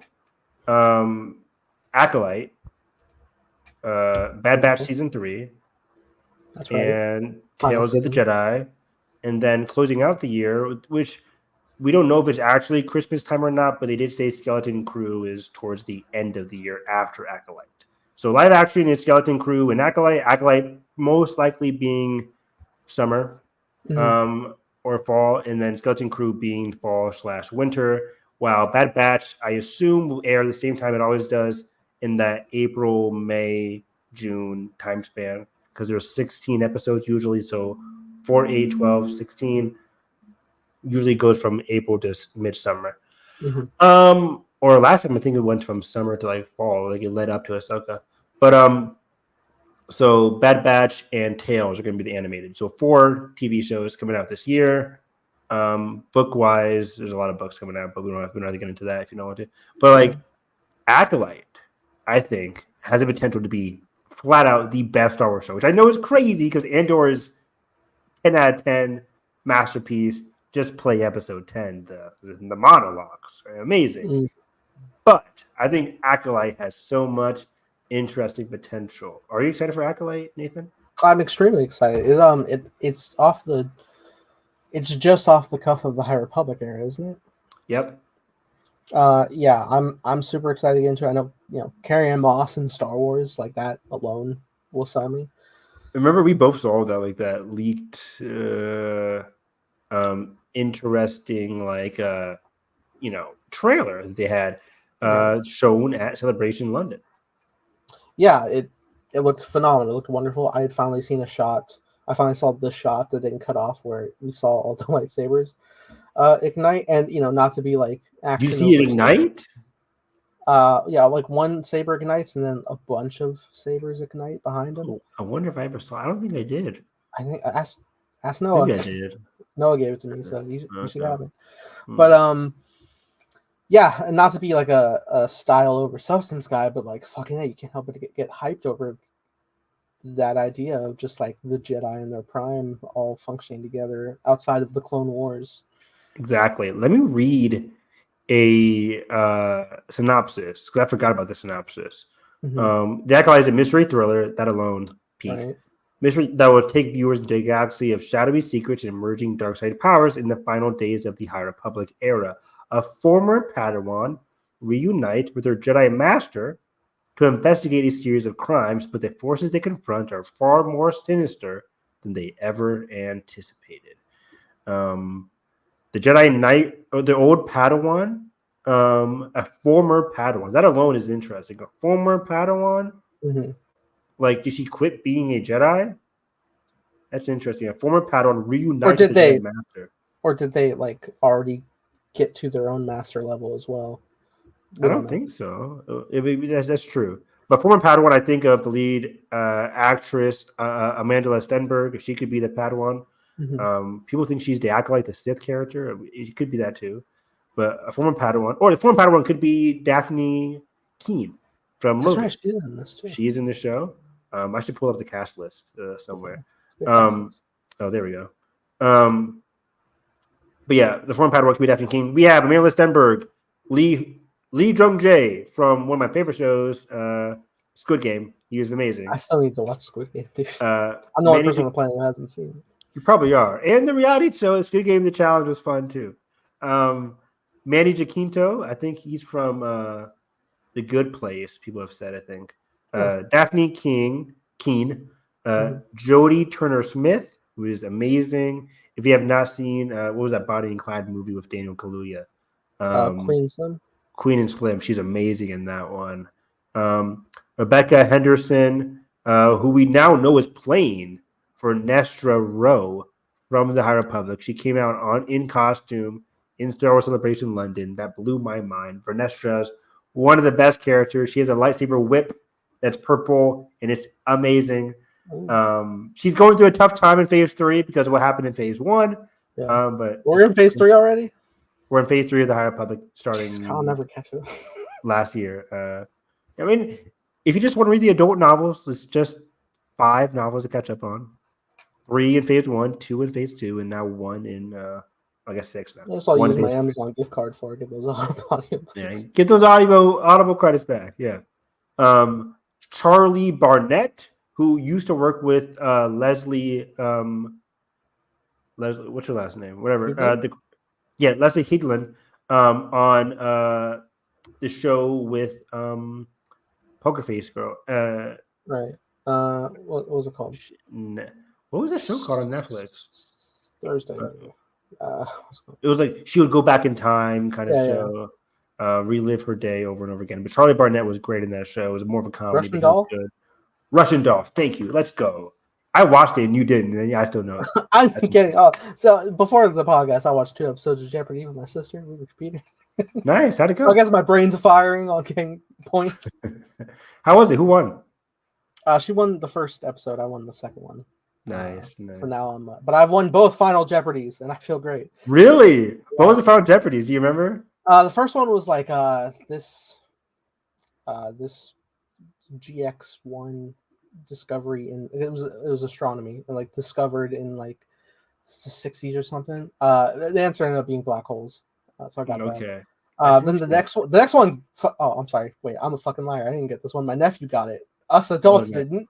It was the second one was something along the lines of like, along with the Liberty Bell, this national landmark also has a crack in it, but still tolls every hour. The Big Ben? What is it? That's what my nephew said, and we were like, "What?" Because I'm like thinking, the Big Ben crack in it, does it? It was Big Ben. Oh, yes. And so we all look at him like, easy final. Yeah. Wait. Did people get it? Did they get it? All 3 of them? Contestants? 2 of them got it. Two of the 3 contestants. It was Celebrity Jeopardy on Hulu. Oh, Celebrity Jeopardy. No wonder the questions were more. Emma Stone came out recently and she said she watches Jeopardy and applies for Jeopardy. Yeah, I saw. Yeah. But she's like, none of that celebrity shit. It's good though. The one we were watching was it's our favorite red-haired girl from Abbott Elementary. Oh, she was on it. How did she do? She did pretty well. I think she won. Oh, nice, good. Did she really have that Brooklyn accent? Yeah. Oh, cool. That's 100% her. She got the Final Jeopardy correct. Didn't bet anything. People have lost doing that. That's dangerous. But was she that much of a lead that she didn't need to bet anything? I think she just didn't want to lose her winnings. Oh, true. Yeah, because you have to pre-bet before. They're doing a thing. I don't know if it's just for this, but like basically they have a 3rd round of Jeopardy now, Triple Jeopardy. So like you would do like the first round and the second round, then you had Final Jeopardy. This one there's 3 rounds, and then Final Jeopardy. So there's an additional round with like all 8 categories. That's long. I guess, but like it still flies pretty well. You're engaged. More chances to get points and beat your siblings. I need to watch. So that was so far only on Celebrity Jeopardy. I guess to my knowledge, I haven't watched Jeopardy in a minute, but it's on Hulu right now. That's where we're watching them. Okay, cool. I put. Do you have ads on your Hulu? Yeah. Yeah, me too. I recently had like the no ads, but I was paying like $20 a month for it. I was like, I gotta go back to no ads. At that point, I'm like, should I get the Disney bundle? I know, right? Yeah, because I'm paying $8 or $12 plus $8. Yeah, whatever. Disney's now what, $12? I get charged like $15.87 for Disney. 15. That's what it was. That's crazy. Every time I'm like, oh. I'm watching Percy Jackson. I think after Percy Jackson, I'll stop it because I'm not watching anything else. Mm-hmm. Right? I can't think of anything. Until the Star Wars stuff comes out. Until Bad Batch, yeah. But lastly, closing out the Acolyte cast, Carrie-Anne Moss and Dean Charles Chapman, who I don't know what he's from. Mm-hmm. But yeah, Acolyte is just so exciting for me. We saw some of the like action sequences in that small little teaser trailer they show. Again, it was leaked, so it's not out there for anybody watching or listening to us right now. But hopefully we see a trailer sooner than later. I would assume this is coming out again during the summertime, so I would hope for a trailer or for marketing for the show to begin usually a month or two prior. So if it's coming out in May, we'll see something in March. If it's coming out in longer, we could see the first thing in May, as late as May 4th. But I assume we'll get Bad Batch season 3 stuff before we see Acolyte stuff. But yeah, Acolyte has potential to be the best show in Star Wars because of the High Republic, the Jedi. Oh, it's still there. It's not online. This is my DMs on Noah, but yeah, that's funny. But like, yeah, so the High Republic era, the kung fu action sequences, how unique the action is going to be, the storytelling of the mystery, of discovery, of just the thrill of having a former Padawan of the secret dark side underbelly 100 years before, instead it was part of the 100 years leading up to, of course, the prequels. But will we see a character like Palpatine's master? Because one of the things that we yet to see in the High Republic at all is a mention of a Sith. We know that there's a Sith roaming around. Obviously, Rule of Two is happening during all of this chaos of the High Republic with Marchion Ro, the Nihil, the Nameless. The Sith are out there chilling, doing something. I always assumed Phase 3 will end with a tease towards a Sith character. Maybe Plagueis. In the show, it could be Plagueis, definitely, if it's leading up to the movies. But in the High Republic, it's too far. It's still too far back for Plagueis. Actually, I don't know how old Plagueis is, because his species is like the Moon, Muun species. Yeah. So I don't know how old they can get to, but Plagueis' master could still be alive. But yeah, I would say like that's my most. Aside from that, that's my most exciting aspect of going into the show is the idea that it's going to be so disconnected from any existing Star Wars media that we've really explored. I mean, I think you'll probably get a Yoda feature in there. I'd be surprised if they didn't go that far. Me too. But otherwise, it's still just functioning outside of like the Star, like because we're not, everything we've gone into has just been post Order 66 most of the time, pre like building of the Empire, or in Mando we're like post Empire but First Order coming. Yeah, there's still no prequel live action show, which is weird to me. Not super weird because they have Clone Wars, and where else can you really go in the prequels? But besides the past, you gotta go pre Episode 1 if you want to get into prequel stuff. I mean, there's a fair gap between 1 and 2. There's a 10-year gap. True, 10 year. You're right. And there was always that one comic book called Obi-Wan and Anakin, which was pretty fun. But it was like 5 issues. Like, yeah, there's a lot of stuff they can get to in the Episode 1, Episode 2 time span. You're right. They can do a Tales episode there where we have young Anakin and Obi-Wan. That'd be really cool. But for me, we kind of already got a lot of Anakin and Snips / Ahsoka. Like, just give me new. I think more so that perspective would be focusing on Obi-Wan having been thrust into the mentorship role when he wasn't ready. True, yeah. And we could see, that would be a fun Tales episode. It doesn't have the allure of them fighting a Sith because I don't know. They didn't fight Dooku prior to episode 2, right? Canonically? No, Dooku was introduced in episode 2. You do choose episode 2. Okay. Yeah. Trust me, guys. I'm a Star Wars fan. Trust me. Yeah. To the audience, anyway. I mean, Dooku was obviously walking around the temple.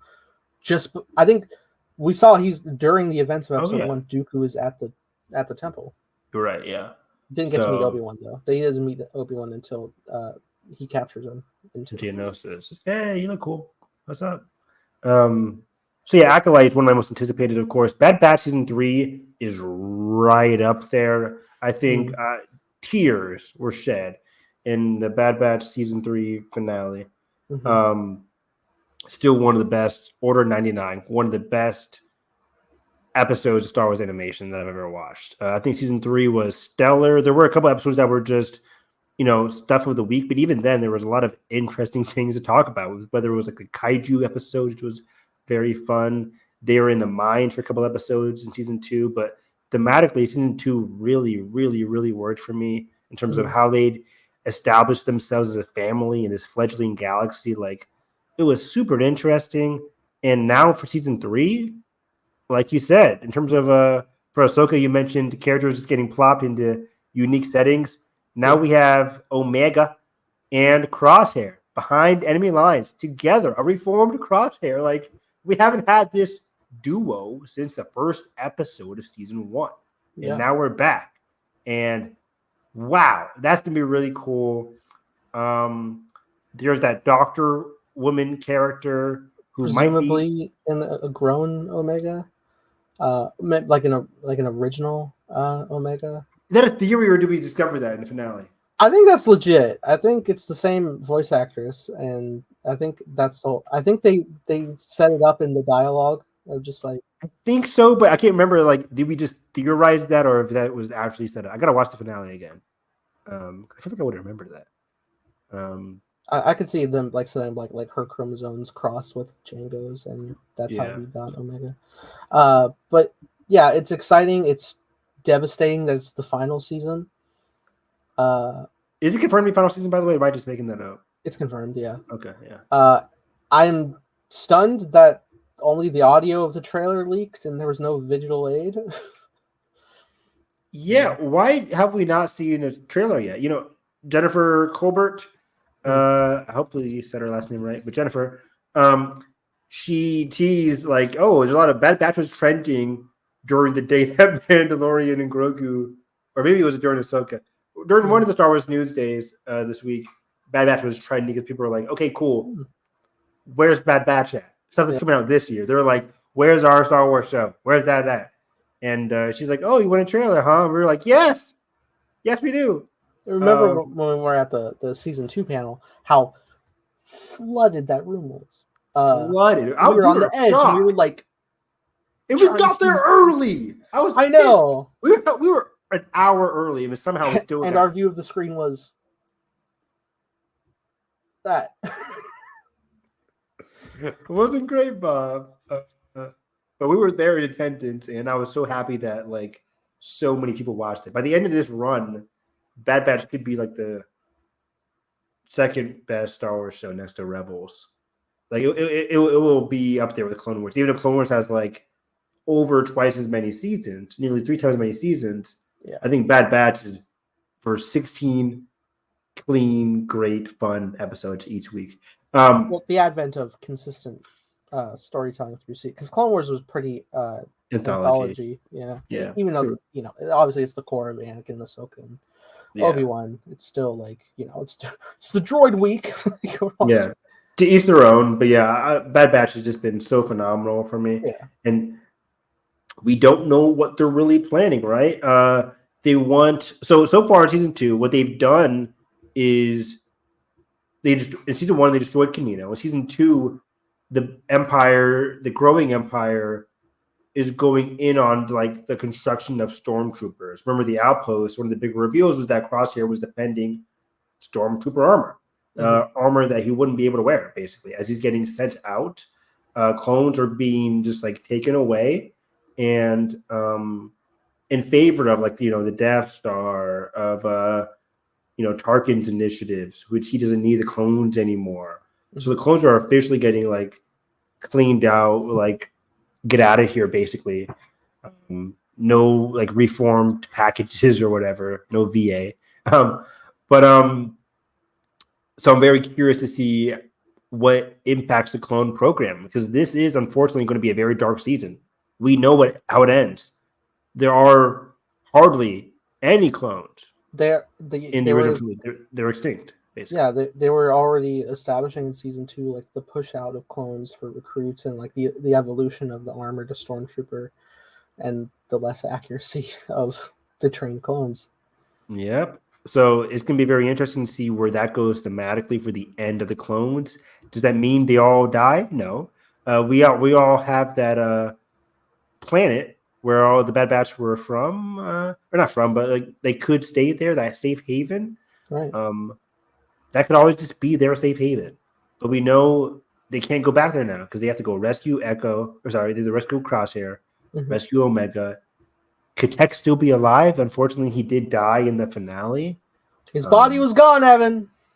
His glasses or goggles were still there, but yeah. I'll hold it in my heart until the season's over that he's alive. Yeah, me too. But yeah, so we don't know what the bad guys are cooking. They want Omega. Yeah, they did all this to get Omega. They want Omega's DNA for something. I think we had theorized that it's the long form setup to build out the contingency of Palpatine rebuilding himself Clone Wars. Yeah, we did talk about that. Yeah, doing a Clone Wars effect of like padding out the movie stories. Good point. So yeah, I might just rewatch season 2 before season 3 because there's a lot of interesting threads that could happen now. But yeah, I'm excited for the Crosshair and Omega stuff mostly, and how the team grapples with Tech's death. They didn't go back to the safe haven yet, so Tech's girlfriend, oof, that's gonna hurt. Her reaction to all that, and how is Wrecker? What's the main guy's name? Hunter. Wrecker, Hunter, and who's left? Echo. The trio, they're without Tech and they're without Omega and Crosshair. Like, how are they going to function and be able to get back to Talos or wherever the place is at, the mystery planet? Right. We have a name for it, I just forget. I'm just remembering how much of a chance I gave Sid.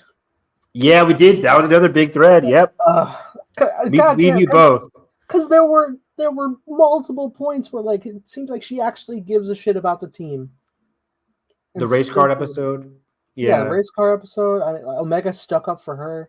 Those times where many of the times where they're just hanging around and like the camaraderie is just like, hey, get moving. But like they're still like caretaking in their way. But then just doubling down on sulling them out. I remember they got stuck on that sandy, like, dust storm planet, and Sid was like, well, you guys are screwed. And we're like, fuck you, Sid. And you were still giving her a chance. And I was like, I think they need to move away from Sid. I think that'll be a healthy thing for the group, move away from Sid. And they did for a time. But then, Sid brought them back, and it was a trap. And I remember my theory of, like, while watching the Desert Stranding episode was, like, they're going to be at their wits' end and everything's going to be back in the corner. And then, boom, Sid backup is sent and arrive. And like, all right, let's go, Sid. It was like, no, it was left out. Not left out. It never existed. Yeah. So that was bad. So, yeah, Bad Batch Season 3, we're very much looking forward to it. Another 16 episodes, most likely. Trailers coming out very imminently. The other Star Wars show, we already talked about Tales, so not much to say there. But by the end, we're looking at like a cool 48 episode run for Bad Batch. Which would be 16, which would be just great. Yeah. Just great. Just lovely. Nice package. Imagine Bad Batch season 1 through 3 in one Blu-ray disc. That'd be nice. Maybe 2 discs. Anyways. If I were to guess. Yeah, true. last one will be Skeleton Crew, which is like one of my most least anticipated, but wide open. I'm open to being surprised. This could be Goonies in space, and now I've seen Goonies. I've seen Goonies since so then. now you're aware of the full Amblin spectrum. Exactly, because when they pitched this show, Jon Favreau and them pitched this show, they were like, it's going to be Goonies inspired, Amblin inspired, where it's like our kids are lost in space. And they come across Jude Law's character, and he's going to be like their, captain, whatever, mentor, whatever. But these aren't Jedi. I think they're just kids in space, and they take a ship, not knowing the implications of said ship, and chaos continues, or chaos goes on from there. We saw that one image of Jude Law like covering himself. I don't know. That's pretty much it. We know that pirate character from season 3 of Mando is an antagonist. Vane. I think Vane, something like that. He's gonna be there because he escaped Mando's clutches, one could say. So he's gonna be there. So it's gonna be very pirate focused, which again goes back to Goonies, which is all about them looking for a pirate ship. And them going on crazy adventures, and I'm excited for this. Not much to say at all here because we don't know much at all. But the 3 kids have been cast. They look fun. They look cool. I think it's 2 human to 1 alien. I think so. And then there's Jude Law, and then there might be a droid along as well. I'd be surprised that there's no droid. Yeah, as their compatriot as well. And this one looks very much lighthearted. It's in the Mandoverse, so it takes place after Return of the Jedi, for those who aren't aware. This looks very fun, very warm, and not much like super interesting, deep stuff here that we'll be getting for Acolyte or Bad Batch, but it looks like a fun affair, which is why I can see it coming down during the holidays, where it's just like not too much of a big threat level, but just kids going on adventures in space. Could be very fun. And if the ship's big enough, it could just get like one of my favorite episodes of Agents of S.H.I.E.L.D. is when they're just on the jet and shit gets crazy and it's just like one secluded episode. They could do that with this show where it's just like them kids on a big spaceship and some horror vibes there. It could be fun. There's a great and call back to Jon Favreau's filmography. There's a great scene in Zathura with the brothers are like sneaking through the ship of like those lizard aliens. Yes. Zathura rocks, dude. It does. Let me add that to the list, to the commentary list. Just do a double feature of the original Jumanji and Zathura because they're both board game based adventure. Oh my gosh, yes. OG Jumanji. And honestly, just watch the other one because I've never seen the new Jumanji movies. Same. I haven't seen them. So we'll kick off with Zathura and then OG Jumanji, Zathura. I watched that all the time as a kid. All the time. That movie was like religiously on my TV or my van DVD player. I love Zathura. That was another Jon Favreau fave. Better than Elf. Is it my favorite Josh Hutcherson movie? Who's the adult in that movie? Dax Shepard, I think. Dax Shepard, who was in all those early 2000s movies. He was everywhere. Yeah. And the little kid brother, I always remember, he is in the episode 1 documentary, the beginning, the making of Phantom Menace. He was one of the 3 leading kids who was auditioning for Anakin. Obviously went to Jake, but I was like watching. I was like, what the fuck? It's the 3rd kid. That's funny. Full circle for Jon Favreau.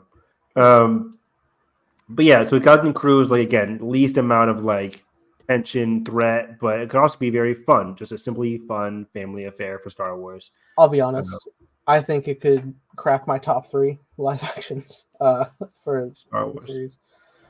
What is it? Oh, really? So that would make it above like an Obi-Wan or something. Obi-Wan's in my top around there. It's Andor, Andor, Mando, Obi-Wan? Obi-Wan, and Mando? I definitely have Obi-Wan over Mando, I think, at this point. Because I love these characters more so. And obviously, they had help with the prequels, but the story they tell and the final scene between them is phenomenal. And the final scene with Obi-Wan and Leia is gorgeous. Is it just 4 shows right now? Ando, Obi-Wan, Mando, Boba Fett, and Ahsoka. Yeah. So yeah, but like, just I think there's a lot of potential to just like the kids can be so endearing that you'll care so much about them. Like that's like, when I watch something like Goonies or E.T. or Stranger Things, which are all like under the umbrella of like style of like these kid adventures, like I adore these groups of friends. And that's the highest bar, right? Like if they make this as like interesting, compelling as like Stranger Things season 1. And I like 2 and 3 to varying degrees. 3 especially has some very fun parts, and 4 is amazing. Like if they can make this as really cool, we can probably stick with these kids in future seasons if Skeleton Cruise is a success. Like horror based in a galaxy far, far away, Stranger Things in space. Make it as interesting as that. Have a good score. And that's the wonderful thing about all these different friend groups of these kids is that the standout I have with them, and not just the story they're a part of, but like they just have so much what am I looking for? Just standout moments that I remember, just like of like different moments, not even just particularly pertaining to the overarching story, but just like this like random funny thing they do, or just like this personality trait, this quirk they have, and they just stand out in your brain. You always remember like, oh yeah, the Data from Goonies always making these gadgets and getting into silly situations, stuff like that. Yeah, they all core traits, especially in regards to Stranger Things. Like they all have good arcs, good season arcs. Yeah, for the most part. Like Max had a great arc in season 4. Elle and Will had a good arc in season 1. Like there are certain arcs there are certain characters that have good arcs throughout a single season. They all grow and change. Hopefully in Star Wars, these kids grow and change over the course of their adventures, not just like, oh well, we messed up and we're funny kids. Like grow into, even in Goonies, right? That's what makes Goonies so special is like these kids grew as a result. Like their friendship grew even stronger, and then their family, grew even stronger. So high hopes for that. Yeah. And just to close it out here, I'm excited for the future of the High Republic. Phase 3 started late last year, with the Eye of Darkness in November. The comic run is continuing this year. I'm super excited for that. The books are also continuing. Escape from Valo is the soonest book coming out January 26th or 21st, something like that. Written by Alyssa Wong, who is one of my favorite comic book artists or writers. She does, again, Dr. Aphra, which is ending next month, actually, Dr. Aphra, which is so sad. It might continue with her or without her. How long has Aphra been running for? Well, it started in 2017 to 2019. That's one run. I think like 32 issues there. Yeah. And then there's a 2020 to 2024 run now. So yeah, if you want to read the best run, it's 2020, but I think read all of it starting in 2017 or 16, something along that. You want to boost the Mandoverse 7? We got to put Aphra in those shows. Honestly, yeah, that'd be amazing. She's one of the best characters I've ever read. Yeah, so it says Dr. Aphra started in, let's see here, 41 issues in they can't let me see it. 2016 to 2019, that's what it was. 2016 2019, and then it's like 2020 2024. So yeah, I do not believe this is the end of Dr. Aphra. I really hope it continues because they're a great character.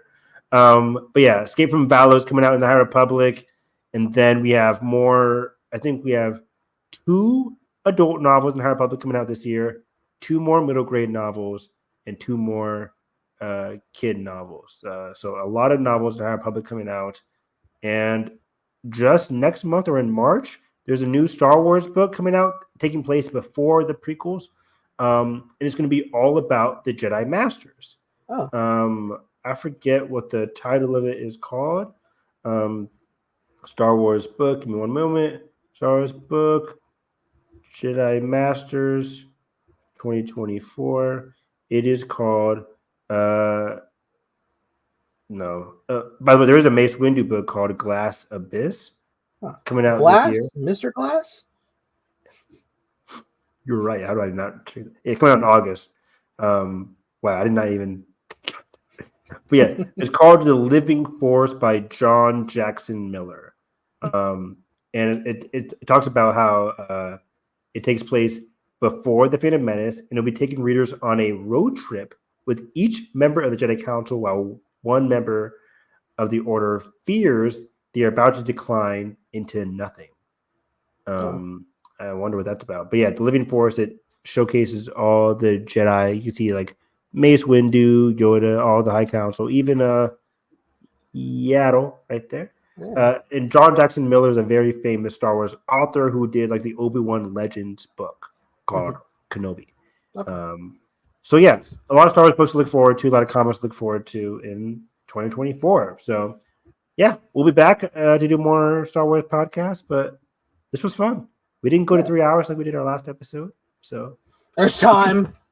We can vamp for 30 minutes. Let's just turn on the Bad Batch. Let's keep naming off what if ideas. So yeah. Anything else, Nathan? No, I started laughing uncontrollably for a second because I was looking at chat, and Trey saw the beekeeper. Oh, you like it? No, he's. Oh, so I assume you liked it. He said he had 3 vodka sodas and still couldn't help. I'm gonna see it tomorrow. I think I'm gonna love it. I'm excited. All my friends who have seen it said they liked it. So Trey, you're wrong. Kidding. Me with every blockbuster going in the chat. I'm already getting fucking. I'm getting pulled through the ringer over Madam Web. What? I didn't say anything. It could be good. No. Yeah. I think it could be better than Morbius. Definitely. Not the highest bar, but you know. But yeah, and then not a high bar at all. Find me on Twitter though, Harris EV9. A lot of anime and TV shows that I'm catching up on. I just finished my 12 episode binge of this anime called The Dangers in My Heart. It is one of the best rom-com animes I've ever seen. It's about this young kid named Ishikawa in middle school, who, unbeknownst to him and against his will, begins to like this girl, the most popular girl in school, called Ana Yamada. And he grows to start liking her, and then she grows to start liking him, and it's just 2 young kids growing to like each other in awkward, cute, and messy ways, and I absolutely loved it. Season 2 is airing right now in the winter 2024 season, and I'm binging it to catch up on that, so I love that. I saw Mean Girls yesterday, the musical, and had a very fun time. Renee Rapp and Ali Cavaro are amazing in the movie. Well cast overall. Fun time. Best movie of 2024, I think. And the only movie I've seen in 2024. Until Beekeeper. We'll see which one's better tomorrow. And yeah, that's pretty much it. Just going through the motion, watching a lot of anime TV. Again, find me at Harris EV9. This Friday, my Last of Us love continues with the release date of The Last of Us Part 2 Remastered. You're going to see me playing that. And yeah, pretty much it. Oh! Tonight, I'm watching the season finale of Monarch. And I'm going to continue my Echo binge. So next time you see us, we'll be talking about Monarch, and I cannot wait to see how this show ends. I'm very curious to see how it ends. So yeah. Can I watch with you? I want to be a fly on the wall. I'll tell you all about it. I'll treat you. But yeah, you can find me at _TimeBlazer, making a show called Time Blazer with co-star and creative consultant Evan Harris. Playing Ben, who has some cool lightning powers, apparently. Yeah, I'm currently fixing up a new poster. Ooh. Which is gonna feature I'll just say every character you get a glimpse of in some broken shards of glass. Okay, I don't want any MCU characters poster where it's just like Homecoming. This is more creative than just the floating heads, even though I don't mind floating heads. Floating heads. Anyway, get a new glimpse of Evan's costume. That's gonna be fun. But that being said, if you guys enjoyed this, it's a podcast, not commentary. It's a podcast. Make sure you like button, subscribe, and ring the bell so we miss future Hyperspace Time episodes. That being said, hope you have a great day. Catch you guys next time. May the Force be with you. always.